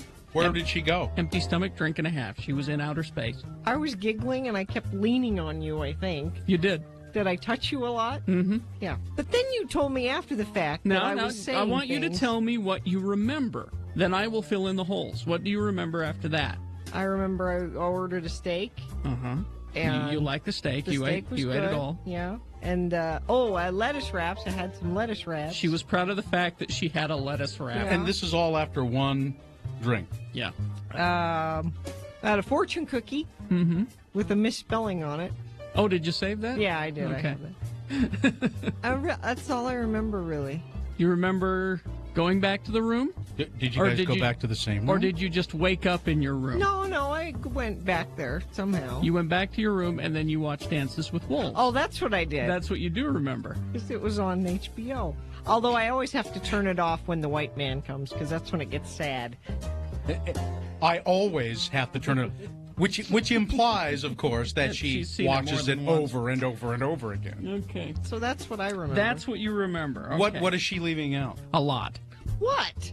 Giggling uncontrollably. About? Being drunk. This is. I'm a naughty girl. This is a drink and a half. And I kept calling her. I'm not exaggerating. All I had to do to elicit, not kidding, 3 minutes worth of uncontrolled giggling was call her Drinky McWeather. That was all I had to do. Well, it's working now and she's sober, so I think she's sober. I have muscle memory from Drinky McWeather. How would it be possible for you to have muscle memory? It would imply muscles. That's right. All through the rest of dinner, she just kept laughing when she wasn't eating, and she kept saying, "I'm not a cheap date. I'm not a cheap date." I said, "No, Gina, of course you're not. You drank on an empty stomach. It's more efficient that way." But I never do. I'm not a cheap date. I'm not a cheap date. I never do that. I surprised myself how drunk I was on so little alcohol. Now, the other thing she left out was when she was sober. When we were walking to Trader Vic's, that long walk that she talked about, there's a very long hallway to get there. Yeah. So now she's plastered, and we're heading back to the room. And she stops at the entrance to this long hallway, kind of teeters a bit, steadies herself with her elbow up against the wall of the hallway. Good Lord. And you remember says, this? Yeah. And says, "Man, that's a long hallway." I had to work up the courage to walk down it. Well, apparently your bar manager, Mr. Ben Chung at Trader Vic's at the Beverly Hilton, Mr. Ben Chung being the bar That's manager. who waited on us. Was it really? It was Ben. He's famous. He's he apparently mixed you a fine drink. Yes, he did. Ben Chung. He's famous. He cared. He made my Mai Tai with love. He Ben did. Chung did. I saw him add the love. Because I went there later and had someone else mix me another Mai Tai, and it wasn't as good. Wasn't Ben. Ben's the guy. Well, you should have taken it up with the general manager, Mr. Chai Rohana. Also a good man. Yeah. I saw him. I saw the name Chai on his name There tag, you and go. I chuckled because I was like, I love to drink chai. Yeah. I wonder if he uses that. He's the Anyway, general manager. So I get her to her elevator because she was in a different wing of the hotel than we were. Get her to her I elevator. don't remember this part at all. She took my hand as if she was going to kiss it. Mm-hmm. You're making this. I'm not making this up. And said, Thank you so much, Carrie Jackson. Thank you. Good Lord. I'm not making that And part. and given that, you put her on an elevator by herself? I thought she'd be okay. I'll bet she slept in the hall outside of her room for a good 2 hours. I made it back and watched Dances with Wolves. So Yeah, the for a second- while. So the second night, I got her drunk out at the El Torito Grill, and she got in the car, and after she made me take her to Cheesecake Factory to get a slice of cheesecake to go, Well, we were Right. on our way. she says, "I'm going to get this. I'm going to eat it on the way home." She said. Well, she laid down in the back of the car and fell asleep. I didn't eat it. And then didn't eat the cheesecake because it had been out too long. Third And night, you said I snored. yeah, you did. It was so. She has a cute little snore. It's funny. And then the third was I got her drunk on good margaritas at Tortilla Joe's in downtown Disney, and made her walk around Disneyland drunk. 3 nights in a row. You're still Not only- hungover, aren't you? Not only do I never do that, I certainly have never done it 3 nights in a row. Wouldn't you like to do it again now that you've done it? I can be Drinky McWeather all the time. You know, on, you can Drinky. do that at home every night if you want. No, that's just sad, is what that is. Why? I do it. You call it sad. I call it fun. Yeah, but you're not alone. I call it relaxing. Yeah. You're not alone. It's sad when you drink alone. You have a son. Yeah. Honey, go get mommy a Yeah. drink. Go get Mommy a Mai Tai out of the fridge. One of the cans of Trader Vic's. I'm going to teach you how to make the perfect margarita.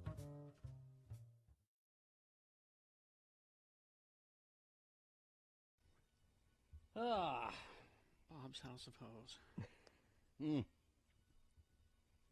Nancy Pelosi's husband got PPP loan from the federal government.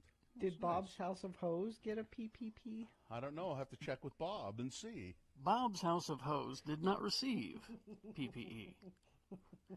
Bob's House of Hose is too small of a business, even though these loans were meant for small business. Bob, Yeah. how many employees? I'm not actually Bob, you realize. I'm the announcer for Oh. Bob's House of Hose. Well, announcer, how I many? can get Bob if you'd like.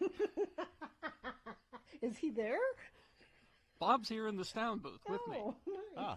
Telling you what to say. What do you want? Bob is the only employee at Bob's House of I'm an Hose. independent contractor. Obama!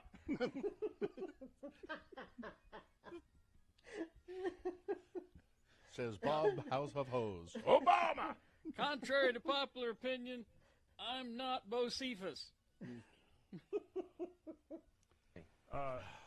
Obama! There he is.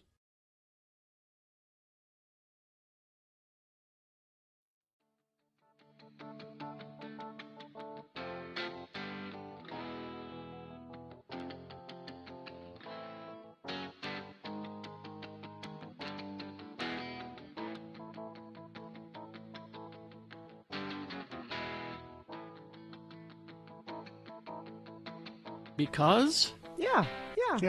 On this day? Yeah. All right. Well, Jason Momoa, Aquaman, Khal Drago, Jason Momoa. Mm-hmm. He was being interviewed by Bass Player magazine, and he was revealing what his favorite music is. He's Pantera, Rage Against the Machine, Primus, Black Sabbath, Red Hot Chili Peppers, and Tool. And he said Tool is the reason he picked up the bass and started playing with it.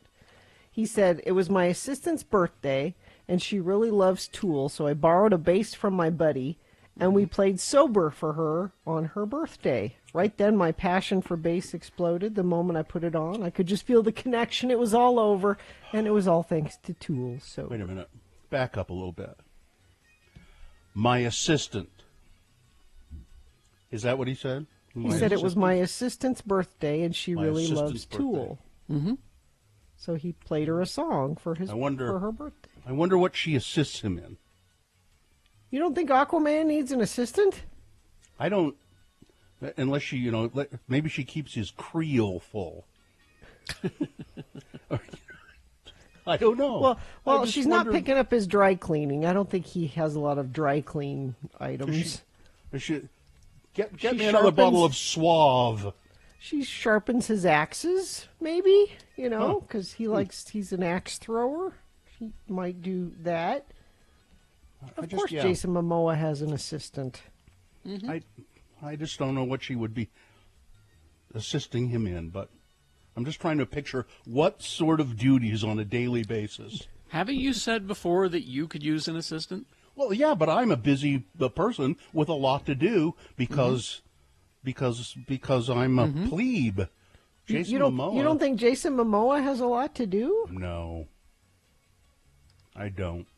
First of all, he's married to Lisa Bonet. Lisa Bonet, and they have a bunch of kids, right? Mm-hmm. Yeah. So he's got all those kids that'll do stuff for him, I'm sure. Well, they're little kids. They're not driving to the dry cleaner. Have you ever seen Oliver? Have you ever seen Oliver, Gina? That's why Bill doesn't need an assistant. He's got those kids. They take care of everything for him. I need an assistant. Your kids wait on you hand and foot, don't they? No, they don't. No? Well, now I'm really confused. My kids, my kids will. Oh, it's finally gotten to the point where your back is so bad you can't really walk, huh? Okay, maybe I'll. I guess I'll shovel the sidewalk. Maybe. Okay, then. Well, Bill. I guess, Everyone Dad, makes mistakes. Everyone's entitled to a mulligan once in a while. All right. That's right. Dad, I guess you really do have a legitimate excuse. So, All okay. right. Boner fight coming up along with Big Boy News and Opinioendo. Quick Quack Car Wash. The website is don'tdrivedirty.com. If you're out driving around, look it up. You can find a location near you. Boy, what is that crap that came out of the air? Came out of the storm there's white dust all over everything. Well, so if you have a membership to Quick Quack Car Wash, you don't have to worry. It can storm like that every day, and you can go wash your car every day and feel good about it because they're a green car wash. Yeah, also go to don'tdrivedirty.com and sign up for that membership. It's only $19.99 a month. And then the Family Flock program, you can add 4 cars, I think it is, for $15 a car on that. And then all of you. So that would be, if I'm doing my math right, a total of 5 cars that can go, anytime to Quick Quack Car Wash. They have eco-friendly soaps and water recycling, free vacuums, detailing tools. And if it rains within 48 hours of your wash, you can come back and get it washed again at Quick Quack Car Wash. And there are a lot of them, so go to don'tdrivedirty.com and find one. It is the 23rd century. Humans have left the lowly confines of planet Earth and have sought their destiny among the stars. While many things have changed, one constant remains: the need for young men to venture forth and do the work of the Lord. This is the tale of 2 such men who at the age of 19 have answered the call of their general authorities and are embarking on a 2-year mission to spread the gospel throughout the galaxy. This is the story of Space Elders!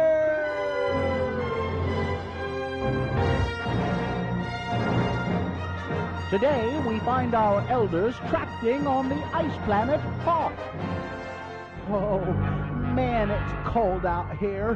Why is it so cold? It's an ice planet, Lehigh. What do you expect? Oh, I'm sure glad my mom sent me these mittens. And Zone Leader Hansen has sent us to some pretty dismal places before, but this has got to be the worst. I hope that this Wampa fella lets us in and offers us some piping hot postum. These tauntaun thingies smell funny, and they're just not very comfortable to ride. I wish our hyperbikes hadn't frozen up. Let's see, 3rd cave on the left, just past the 2nd snowdrift. Yep, this must be it. Hello? Hello, Mr. Wampa? I don't suppose his first name is Willie, do you? See, Willie Wampa. What? Hello, anybody home? Hey, pal, that's my ride home you're having for lunch. You must be Mr. Wampa. Hi, I'm Elder Christiansen, and this is my companion, Elder Jensen. Hi. We represent the Church of Jesus Christ of Latter-day Saints. You know, the Mormons. Look out, Butch! Oh, man, he knocked you down. That's going to leave a mark. Excuse me, Mr. Wampa, all we want is just a couple minutes of your time. Oh!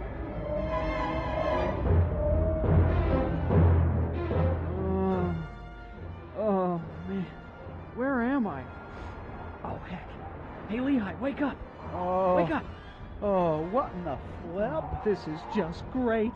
Here we are, hanging upside down, stuck to the roof of a wampa cave, our feet frozen in what appears to be wampa spit, while my ride home gets eaten by Mr. Wampa out there. Yuck, I don't think this wampa spit's ever going to come off my wingtips. Hey, there's somebody stuck to the ceiling behind you. Huh? Hey, it's that farm boy from Tatooine. Hey, Luke, wake up. Huh? Ben? No, not Ben, it's me, Butch. I don't suppose you got a plan to get us out of here, do you? If I could just reach for my lightsaber. There. So much for the element of surprise. Hey, look, your dad, Darth Vader, cut off Lehi's arm with one of those things. Cut him some slack. Will Butch and Lehi ever escape from Wampa Cave? Will Luke cut Lehi's arm off just for the fun of it? Will our elders ever get the Wampa spit off of their wingtips? Tune in next time to hear Lehi say... Oh, thanks, Luke. For a minute there, I figured we was Wampa Chow. Luke. Ben? Luke. Ben, is that you? You will go to the Dagobah system. Mr. Kenobi? Dagobah? I've never even heard of it. It's a swamp planet. You're not missing much. You must seek out Yoda and continue your training. But I've already been to the MTC. Ben? Yoda? Dagobah? Mr. Kenobi, are you sure? I mean, we've already been to Dagobah. Hold on. I've got some problems here. Luke, you go to Dagobah and seek Yoda. Butch, Lehi, you go thaw out your hyperbikes and continue tracting. I should have gotten Jedi call waiting. On the next bone-chilling episode of Space Elders!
We do have Boner Fight coming up here in about 6 or 7 minutes. So before that, a reasonable amount of news brought to you by Young Power Sports in Centerville is Utah's newest power sports dealer. Tri-City Performance is now Young Power Sports in Centerville, your Polaris and Victory motorcycle dealer. See inventory online at youngpowersports.com. Aunt Jemima, pancake mix and syrup is no more. The brand name and logo are being changed. The brand was created by Pearl Milling Company, which is now the name of the favorite. I mean, it is a very successful brand. The parent company of PepsiCo announced that they will change all of the branding to Pearl brand, Pearl brand. Pearl Milling. Yeah. And if you look at the label of both the pancake mix and the syrup that they're talking about, it looks color-wise, shape-wise, same, yeah, exactly the same. And so if you're just kind of reaching for that familiar-looking thing, you'll be sure to get it, but you just won't see the character of Aunt Jemima there. And it does say on the box, probably on the syrup. Oh, yeah, it does. Same. What does it say? Same great taste. New name, same great taste, and then it says Aunt Jemima. So they'll probably leave that on for a while. For a while. And then... Yeah. once they re-educate us. you So know. if you're the person who really likes that pancake mix and that syrup, I personally have not used any of those syrups for years now. Aunt Jemima or Mrs. Butterworth, or Log Cabin. I What think pancake mix that's the do you one, use? That's Because there's the a one debate in my house. Okay, I was just saying, though, that the one I grew up with was Log Cabin. I don't use any of those because now I use real maple syrup, and none of those What pancake mix do you use? Generally, Kodiak is what my Kodiak. That's local. So Joe buys the Kodiak because you can get it with the protein powder in it, And it's local. but my kids like the Crusties pancake. Crusties, yeah. Crusties pancake. It's crusties, not. Are you trying to be fancy or something? I don't know. It's crusty. It's crust. It's made to make crusts Yeah. very easily. Easy crust. Crusties. So it's Sue, a I think debate. Sue just makes her own mix. Which is Yeah, like generally flour when and I'm other making stuff. pancakes, I just make them from scratch. 'Cause it's not Dorothy's that- sourdough pancakes. Dorothy's. sourdough pancakes. You have to order it in. Best pancakes I've ever eaten in my life. Does she come over to your house and fix Yeah, them? she wears masks and everything, and Cool. she makes them all for me. Nice. Let's see. So Mike Lee, our senator, of course, is suggesting that Donald Trump, after inciting people to riot and kill members of the United States Congress, Mike Lee is suggesting that Donald Trump ought to, everybody makes a mistake. I think we even have him saying it. Everyone makes mistakes. Everyone's entitled to a mulligan once in a while. Yeah, so, Okay. we'll just give him a pass this time. All right. If he does it again, we're going to come down on him. Okay, well, I'm just wondering. What about the Benghazi mulligan? Was there a Benghazi mulligan? No, that's different, No? Kerry. That was a woman. Okay, all right, just checking. Mike Lee, appearing on Fox News, was asked if he thought Trump's speech was different from comments made by Democrats encouraging their backers to confront Republicans, and they played some video clips of Democrats, including Speaker Nancy Pelosi and Cory Booker and Maxine Waters. The one I noticed particularly was Maxine Waters saying, if you see some of these Republicans out at dinner, confront them and ask them why they aren't voting for this or that. Mike Lee is suggesting, and Fox News is suggesting, that is inciting violence. If you ask your representatives why they're not doing something, that's inciting violence. But again, what we're talking about was an attempted overthrow of the government, not interrupting your chicken That's parm. the same thing. That's the same thing. They were Kerry. trying to steal away the Electoral College votes so And that people you are couldn't trying to count steal them. my appetite. Now leave me alone. Let me enjoy same. my Olive Garden in peace. Everyone makes mistakes. Everyone's entitled to a mulligan once in a while. A good friend of Mike Lee's is Rand Paul. And Senator Rand Paul, at the impeachment trial yesterday, was seen doodling on his pad and everything. He said, I'm keeping an open mind about everything. And I'm going to make sure that I keep it on. Well, he was seen doodling. And also, Rand Paul, it was observed, of all the senators there, what are there, 100 senators, there was one who was not wearing a face mask. It was Rand Paul. Mm-hmm. And you know why that is? Now, Rand Paul will tell you it's because, I've had COVID and I'm immune. But that's not true. The reason that Rand Paul was not wearing a mask is that he's a dick. Yes. And it's not just about you. Wearing masks is not just about you. That's what a dick does, Gina. Exactly. If you've had COVID, if you've had the vaccine, you still need to wear it. Yes. Because you can still pass it around. Unless you're a dick. Mm-hmm. So don't.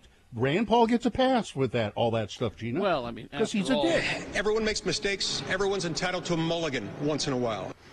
Rand Paul did not make a mistake. He's a dick. He is a dick. That's why him and Mike Lee get along so well. And 3D printed ribeye steaks, Gina. Oh, this is the first that we're on our way to not having to kill animals anymore. Don't trust it. An Israeli company has unveiled the first 3D printed ribeye steak using a culture of they did use live animal tissue in what could be a leap forward for lab-grown meat, and then we wouldn't have to kill cows anymore. You just gotta. I don't trust it. It's like a sourdough starter. See, you get this, this tissue starter. It is like that. This is from a really good cow. We've been printing 3D ribeyes from this starter for 40 years, and man, it just gets better every year. All right. Let's see. Okay, let's. Weather, traffic, anything? You want to do a quick weather or anything? You go. Oh, just it'll be springy today, 50 for a high, so that'll be weird. But we do have a chance of some rain and snow later this week. So It's Boner Fight with Radio from Hell on X96. All right, it's the winner from round one in the 7 o'clock hour. That was Ammon Bundy. Mm-hmm. Mr. Bundy's in the news because he was the head of a militia that was called out to liberate a woman who was being kept in isolation because she didn't want the COVID vaccine. I think she lives in a retirement home, if I remember the story correctly. And they said, well, you will have if you're not going to take the vaccine, then we're going to have to isolate you. It wasn't even vaccine. It was be tested. It was just being tested. Oh, that's right, even be tested, yeah. Mm-hmm. Well, we're going to have to keep you in isolation. And, well, that's enough for an armed militia to show up, isn't it? Ammon Bundy. Yeah. And that's going up against number 2. I was doing a civil rights protest. A Florida man, yes, arrested following an indecent civil rights protest in which he was waving his male member at traffic. When the cop said, why were you doing that? He said, it was a civil rights protest. Now let me go home. That's number 2. All right, there you go. You've got to decide of those 2 candidates, which one is the worst, which one should be Boner of the Day. All right, so 1 or 2. Remember your candidate number, the one that you think should win. Put that single digit in the message of a text. And then you text that to 33986. All right, pretty easy to do. Or you can call 877-602-9696. Use your voice to vote. Or go online, x96.com, look for the box that says Boner Fight, February 10, 2021, and vote there. You probably won't see that right away when you get there, so refresh your browser. It should appear. You have until the end of these messages to do it. Let's go. This is Boner of the Day. All right. It's Ogden's Own Distillery. We're going to be talking with these guys coming up here in a bit. But it's ogdensown.com. It's at 650. Oh, I was just going to say, I saw your video the other night where you were showing off the canned drinks. Mm-hmm. Yeah, those look good. I haven't had one yet. These are this is their new thing now. Of course, it's the new Five Wives vodka soda with lime. That's the one that I was doing the video for. Delicious canned cocktails. What's great about them is that they're done for you. It's mixed. It's all together. You just pop the top and go. Refreshing, chilled, ready to drink. And they also have a Moscow Mule, which is very, very good. They use a wonderful, we'll have to ask them about if they make their own ginger beer or where they get it, because it's just perfect. Available now at Ogden's Own Distillery. Yeah, the rest of the stuff is available at the liquor stores, your Five Wives vodka, your Porter's Rye whiskey, all that good stuff. But you can pick up these canned spirits at Ogden's Own Distillery. So skip the DABC, go directly to Ogden's Own Distillery, open 11 to 5 each weekday, 11 to 4 on Saturdays, closed on holidays. You can find the location of the distillery at ogdensown.com. So I saw this story, too, this morning, and did somebody break wind on the news? It's what is that sound is what we're playing. That's a game. So see if it sounds like that to you. This is during an interview with Democratic Representative, how do you say his name? Swalwell. Swalwell. He's on being interviewed by Chris Matthews on MSNBC. And you've got the audio. I've got the audio. So we'll start off with Chris, and then he'll talk, and then you'll hear the fart during Eric Swalwell's response. Who were on the phone listening to the president talk about this swap of dirt for U.S. military aid. Chris, so far, the evidence is uncontradicted that the president used taxpayer dollars to ask the Ukrainians to help him cheat an election. And the complaint that I've heard... Okay, one more time. There we go. Evidence is uncontradicted that the president used taxpayer dollars to ask the Ukrainians to help him cheat an election. And the complaint that I've heard... Who were on the... Now, so the internet, the Twitter, and all of that went crazy. With, yeah. So who farted on the? Now, they say. Chris Matthews tweeted out saying that it was a coffee mug scooting across a table. Which it probably Which is. it could be, but it also sounds to me like a wooden stool leg Yeah. scraping across the floor. Mm-hmm. I think it's more likely one of those things than a fart. I thought it was somebody just farting around. Somebody just put that in there. That's what it seemed like to me. Added it to it? Yeah. No. Well, no, they said that it happened during the broadcast because if you look at Swalwell's face, he kind of grimaces a little. Oh, I didn't notice that. What was that? Well, then it was him. It was Swalwell. And that was a Democratic fart. He said, "No, it wasn't me. I don't know where it came from, but it was funny at the time, and that's why I smiled." Well, let's see. They say the smeller's the feller. Well, what does it mean to the listener?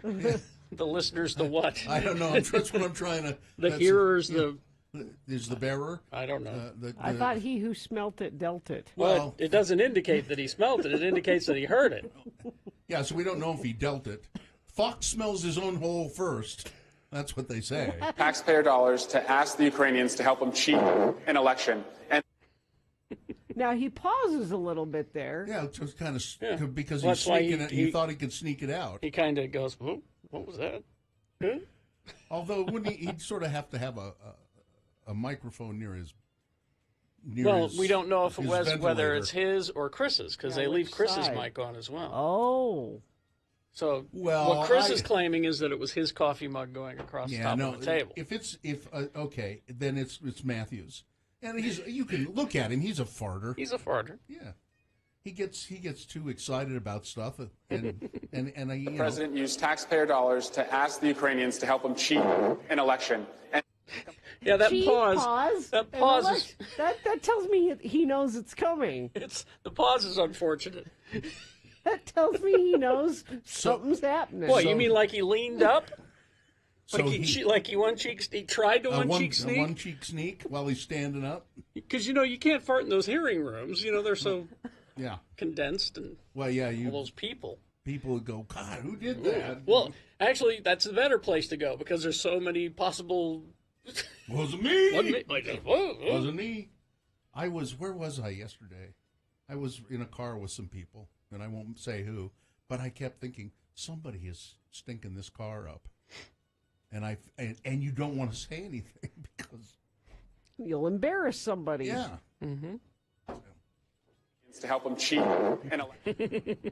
Yeah, that was Chris Matthews. Think it was Matthews? Yeah. Ask the Ukrainians to help him cheat an election. Yeah, that's an old man fart. That's an old man fart. It's kind How of raggedy. Can you tell? It's kind of raggedy. It's not.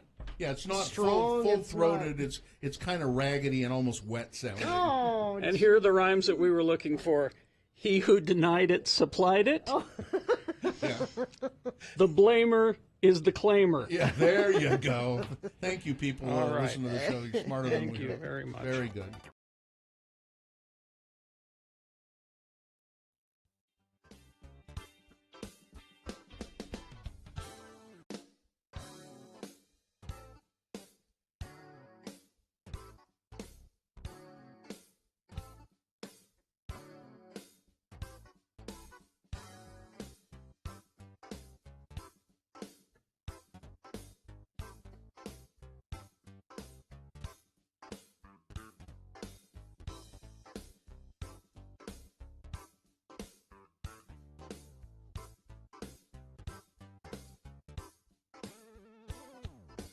All right, let's award Boner of the Day. Which is brought to you in part by a Korean beef dish, beef and rice and all kinds of pickled vegetables and kimchi, and a glass of Old Forester.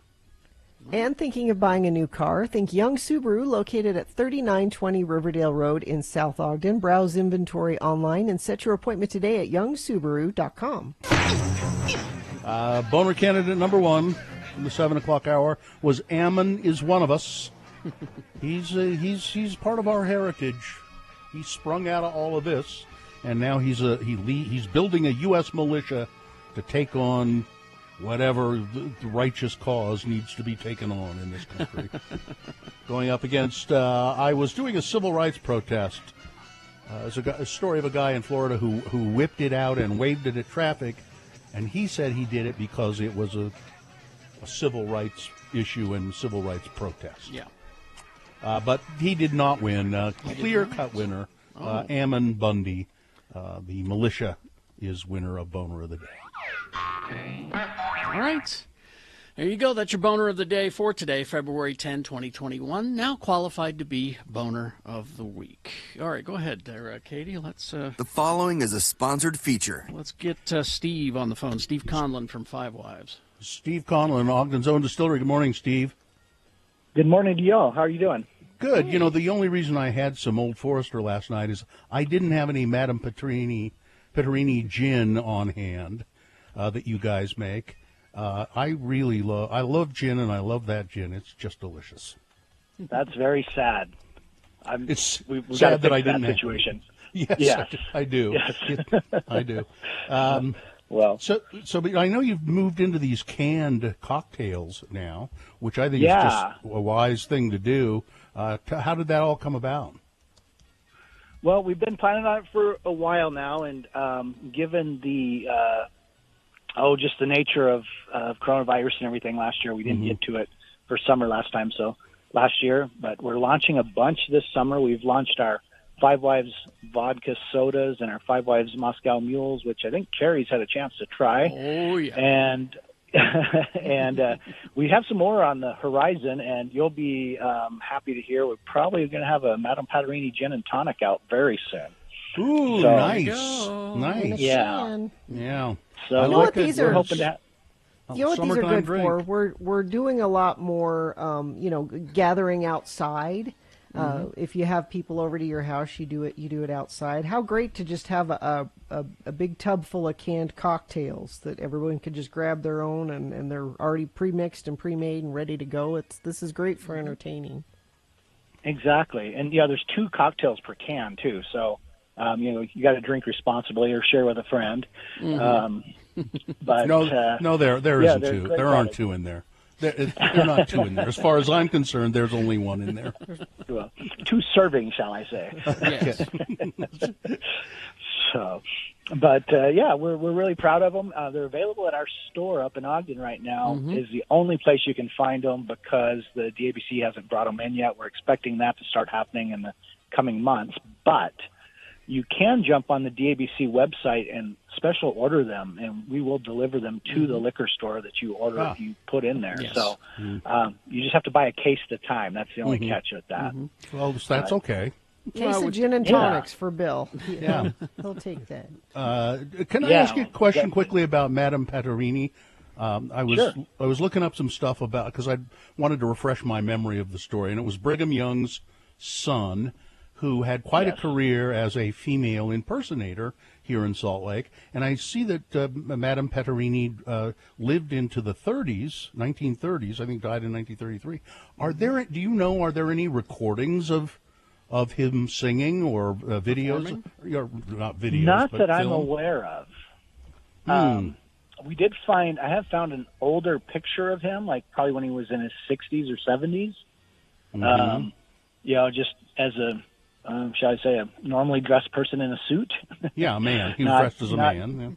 Yeah. But, the history is very, shall I say, guarded. There's not much information out there on him. As far as the performances, they say performed all the way from Sugar House up to Logan. And, across the Wasatch Front during the time he was doing performances in the late 1800s. And apparently people thought he was just great. Yeah. A falsetto so so good that most people didn't know it was a man singing. Let's talk about one other notorious character that you've adopted for your beverage line at Ogden's Own Distillery, Porter Rockwell. The Fireball, the cinnamon flavor was just an obvious choice to go to. What the peanut butter? What the hell is? Well, peanut butter, we watch what is happening in the industry, and peanut butter started kind of making an appearance on the taste trends about a year ago, and so we like to kind of follow some of the trends that seem to be up and coming, and that was one that just seemed to be taking off in other parts of the country, and we thought, well, we should try it here, and it's crazy. It's taking off here as well. There's something about that peanut butter whiskey. Ours has that little hint of chocolate in it that people just love as a shot. I personally would have never thought of it. I mean, if it hadn't been trending somewhere else, I'm not going to claim to be some, tastemaker type person. I would have, peanut butter, whiskey. Are you kidding? It's, it's good. It makes it really smooth. I mean, it's just it just kind of smooths it out and makes it really. It's not sweet exactly. It's just, I don't know. It tastes like peanut butter. Yeah. There's It's something delicious. kind of magical about it. And it, people are making these peanut butter jelly shots, where they take a raspberry liqueur or a cherry liqueur and just put a dab in there, and it's so good. See, that's what I should have done. I've got some Chambord in the shelf, and that would have been a nice little fruit to go with the peanut butter. Why didn't I think of that? There you go. Okay. Yeah, I think one of the other DJs on a different station there, your company, said they made Jello shots with like strawberry Jello. Well, I don't know. There are no other DJs and there are no other radio stations, so I don't know what you're talking about. But wouldn't know what you're talking about, Steve. But these Moscow Mules, I can say, I am a huge. It's one of my favorite drinks is the Moscow Mule. And I need to ask just before we run out of time here. I got to ask you about your ginger beer in that. It's just perfect. It's not too sweet, and it's just got that nice sharp kick of ginger just right. It's beautiful. Yeah, we tasted a lot of other Moscow Mules on the market, and they all kind of tended to be heavy in the lime flavor. And we thought that's not how a Moscow Mule should be. It should be gingery, and we blended that ourselves. That ginger beer is our own blend. It's we concocted it ourselves and came up with the spiciness, and it is spicy. If you're if you like a spicy ginger, there's a bite. I don't want to say you've been warned, but that first sip has a little bit of a bite to it. All right, Steve Conlon, thanks a lot. Ogden's Own Distillery. You got a website? Yeah, ogdensown.com. You can take off to all of our brands from there. All right. Thank you, Steve. Thank you very much. Okay. Hey, good talking to you. You too. Thanks, Bye-bye. Steve. Talk to you later. All right, we will take a break, and we will be back crawling towards the exits after these. Proflowers.com, that is the website. Valentine's Day quickly approaching. If you don't have a Valentine, terribly sorry. But, send something to yourself, because this will lift your spirits. It does me. I mean, I have ProFlowers upstairs. They delivered these nice roses and lilies, and it certainly lifts my spirits. Having those flowers on my kitchen table. So, send some to somebody. It's nice. Yeah. I like to have them ordered once a month, but Valentine's Day is fast approaching. It's on Sunday, after all. For a limited time, you can save 20% on your next purchase from ProFlowers by using the promo code X96 at proflowers.com. So it's a nice way to say you mean the world to me. Send them a bouquet with ProFlowers. Now, their Valentine's Day selection is going fast, so hurry. And remember the promo code X96 for 20% off your next purchase. That's proflowers.com and the promo code X96. So I saw this story, too, this morning, and did somebody break wind on the news? It's what is that sound is what we're playing. It's a game. So see if it sounds like that to you. This is during an interview with Democratic Representative how do you say his name? Swalwell. Swalwell.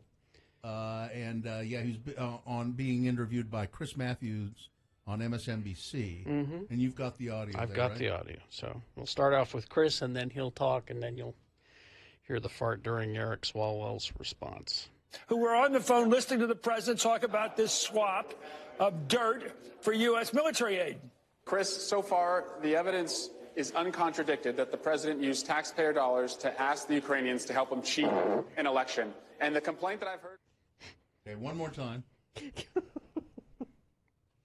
we go. Evidence is uncontradicted that the president used taxpayer dollars to ask the Ukrainians to help him cheat an election. And the complaint that I've heard... Who were on the... Now, so the internet, the Twitter, and all of that went crazy. With, yeah. So who farted on the? Now, they say. Chris Matthews tweeted out saying that it was a coffee mug scooting across a table. Which it probably is. It could be, but it also sounds to me like a wooden stool leg. Yeah. Scraping across the floor. Mm-hmm. I think it's more likely one of those things than a fart. I thought it was somebody just farting around. Somebody just put that in there. That's what it seemed like to me. Added it to it? Yeah. No. Well, no, they said that it happened during the broadcast because if you look at Swalwell's face, he kind of grimaces a little. Oh, I didn't notice that. What was that? Well, then it was him. It was Swalwell. And that was a Democratic fart. He said, "No, it wasn't me. I don't know where it came from, but it was funny at the time, and that's why I smiled." Well, let's see. They say the smeller's the feller. Well, what does it mean to the listener? The listener's the what? I don't know. That's what I'm trying to. The hearer's the. Is the bearer? I don't know. I thought he who smelt it dealt it. Well, it doesn't indicate that he smelled it. It indicates that he heard it. Yeah, so we don't know if he dealt it. Fox smells his own hole first. That's what they say. Taxpayer dollars to ask the Ukrainians to help him cheat an election. And now he pauses a little bit there. Yeah, it was kind of because Well, he's that's why sneaking it. He thought he could sneak it out. He kind of goes, "Whoa, what was that?" Huh? Although wouldn't he'd sort of have to have a microphone near his. We don't know if it was ventilator. whether it's his or Chris's because they leave Chris's mic on as well. Oh. So Well, what Chris is claiming is that it was his coffee mug going across the top of the table. Okay, then it's Matthews, and you can look at him. He's a farter. He's a farter. Yeah, he gets too excited about stuff, and the president used taxpayer dollars to ask the Ukrainians to help him cheat an election. And yeah, that Cheat pause. That pause is that tells me he knows it's coming. The pause is unfortunate. That tells me he knows something's happening. What, you mean like he leaned up? So Like he tried to one-cheek sneak? A one-cheek sneak while he's standing up? Because, you can't fart in those hearing rooms. They're so condensed and all those people. People would go, God, who did that? Well, actually, that's the better place to go because there's so many possible... Wasn't me. Whoa. Wasn't me. Where was I yesterday? I was in a car with some people, and I won't say who, but I kept thinking, somebody is stinking this car up. And you don't want to say anything because... You'll embarrass somebody. Yeah. Mm-hmm. to help him cheat an election. Yeah, that was Chris Matthews. Think it was Matthews? Yeah. Ask the Ukrainians to help him cheat an election. Yeah, that's an old man fart. That's an old man fart. It's kind of How raggedy. Can you tell? It's kind of raggedy. It's not. Yeah, it's not strong, full throated. It's kind of raggedy and almost wet sounding. Oh, and here are the rhymes that we were looking for. He who denied it supplied it. Oh. Yeah. The blamer is the claimer. Yeah, there you go. Thank you, people who All right. listen to the show. You're smarter than we are. Thank you very much. Very good.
I just saw this on Twitter, and it's What? something I've been thinking about.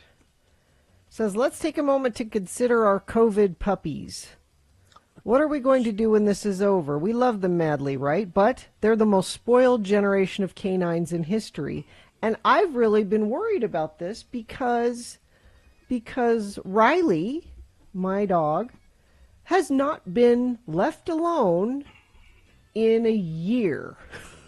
There is always somebody here. I mean, you know, in the old times, the kids would be at school and I'd be at work and my husband would be at work and she'd be alone all day and she'd be. But I am worried that when we finally all start dispersing again, is she going to have a hard time with that? No, you need to start beating her. Beat the dog, beat the animal, and then when you all start leaving, she'll be so relieved. Thank God those monsters are gone.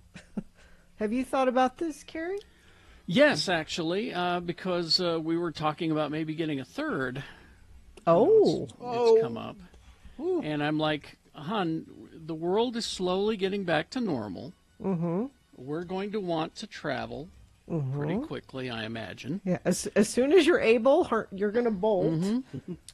And so I would think that we would just concentrate on the two. The hard part is going to be finding somebody who wants to just stay home for the entire time that we're gone. Somebody who will stay and watch the house the entire time. Because they've just been staying, all the people that we have currently doing it have been staying home and doing nothing during the entire quarantine. Take my word for this, Gina.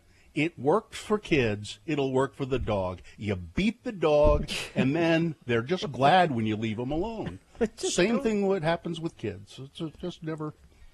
Don't think either one of those. Listen, things. It gets to the point where all I have to do is show my kids the rolled up newspaper, and they just cower. Yeah, they cower and say, "Leave me alone," and I say, "Okay, be quiet then." Back to your corner. Yeah, exactly. It works beautifully. If it works on kids, it'll surely work on a dog. Somebody texted, and the struggle is real. Our little dog Mojo gets freaked out now that he's alone 2 days a week. We've been taking him to daycare so he can deal. Yeah, they're used to you being around all the time. I wonder how she will deal. Take her to daycare. She does love going to play at daycare. She does take her to a daycare where they beat the dogs. I'm sure there's one in town. We just need to create a dog daycare here for all of our dogs to come with us. There we when go. Everybody comes back. One of those empty offices somewhere. Right there. Actually, there's whole floors of that building that are empty. Sure. Yeah, they could have a whole floor to run around Number on. 9 is the dog floor. Going up to the dog floor. I like it. That'd work. If you're not going to go along with the beatings, then You notice I'm trying to deflect from the beatings. Well, yeah, I guess I am kind of picking up on that. You can only deflect for so long. I'm trying. I'm tired of deflecting. Should we record a promo? I suppose. No, see, Sue was telling me that we should get a third. We're supposed to keep the dogs in a crate or room alone for an hour or so they can self-soothe. That's how to do the separation anxiety training. Well, why didn't we do that with Hudson?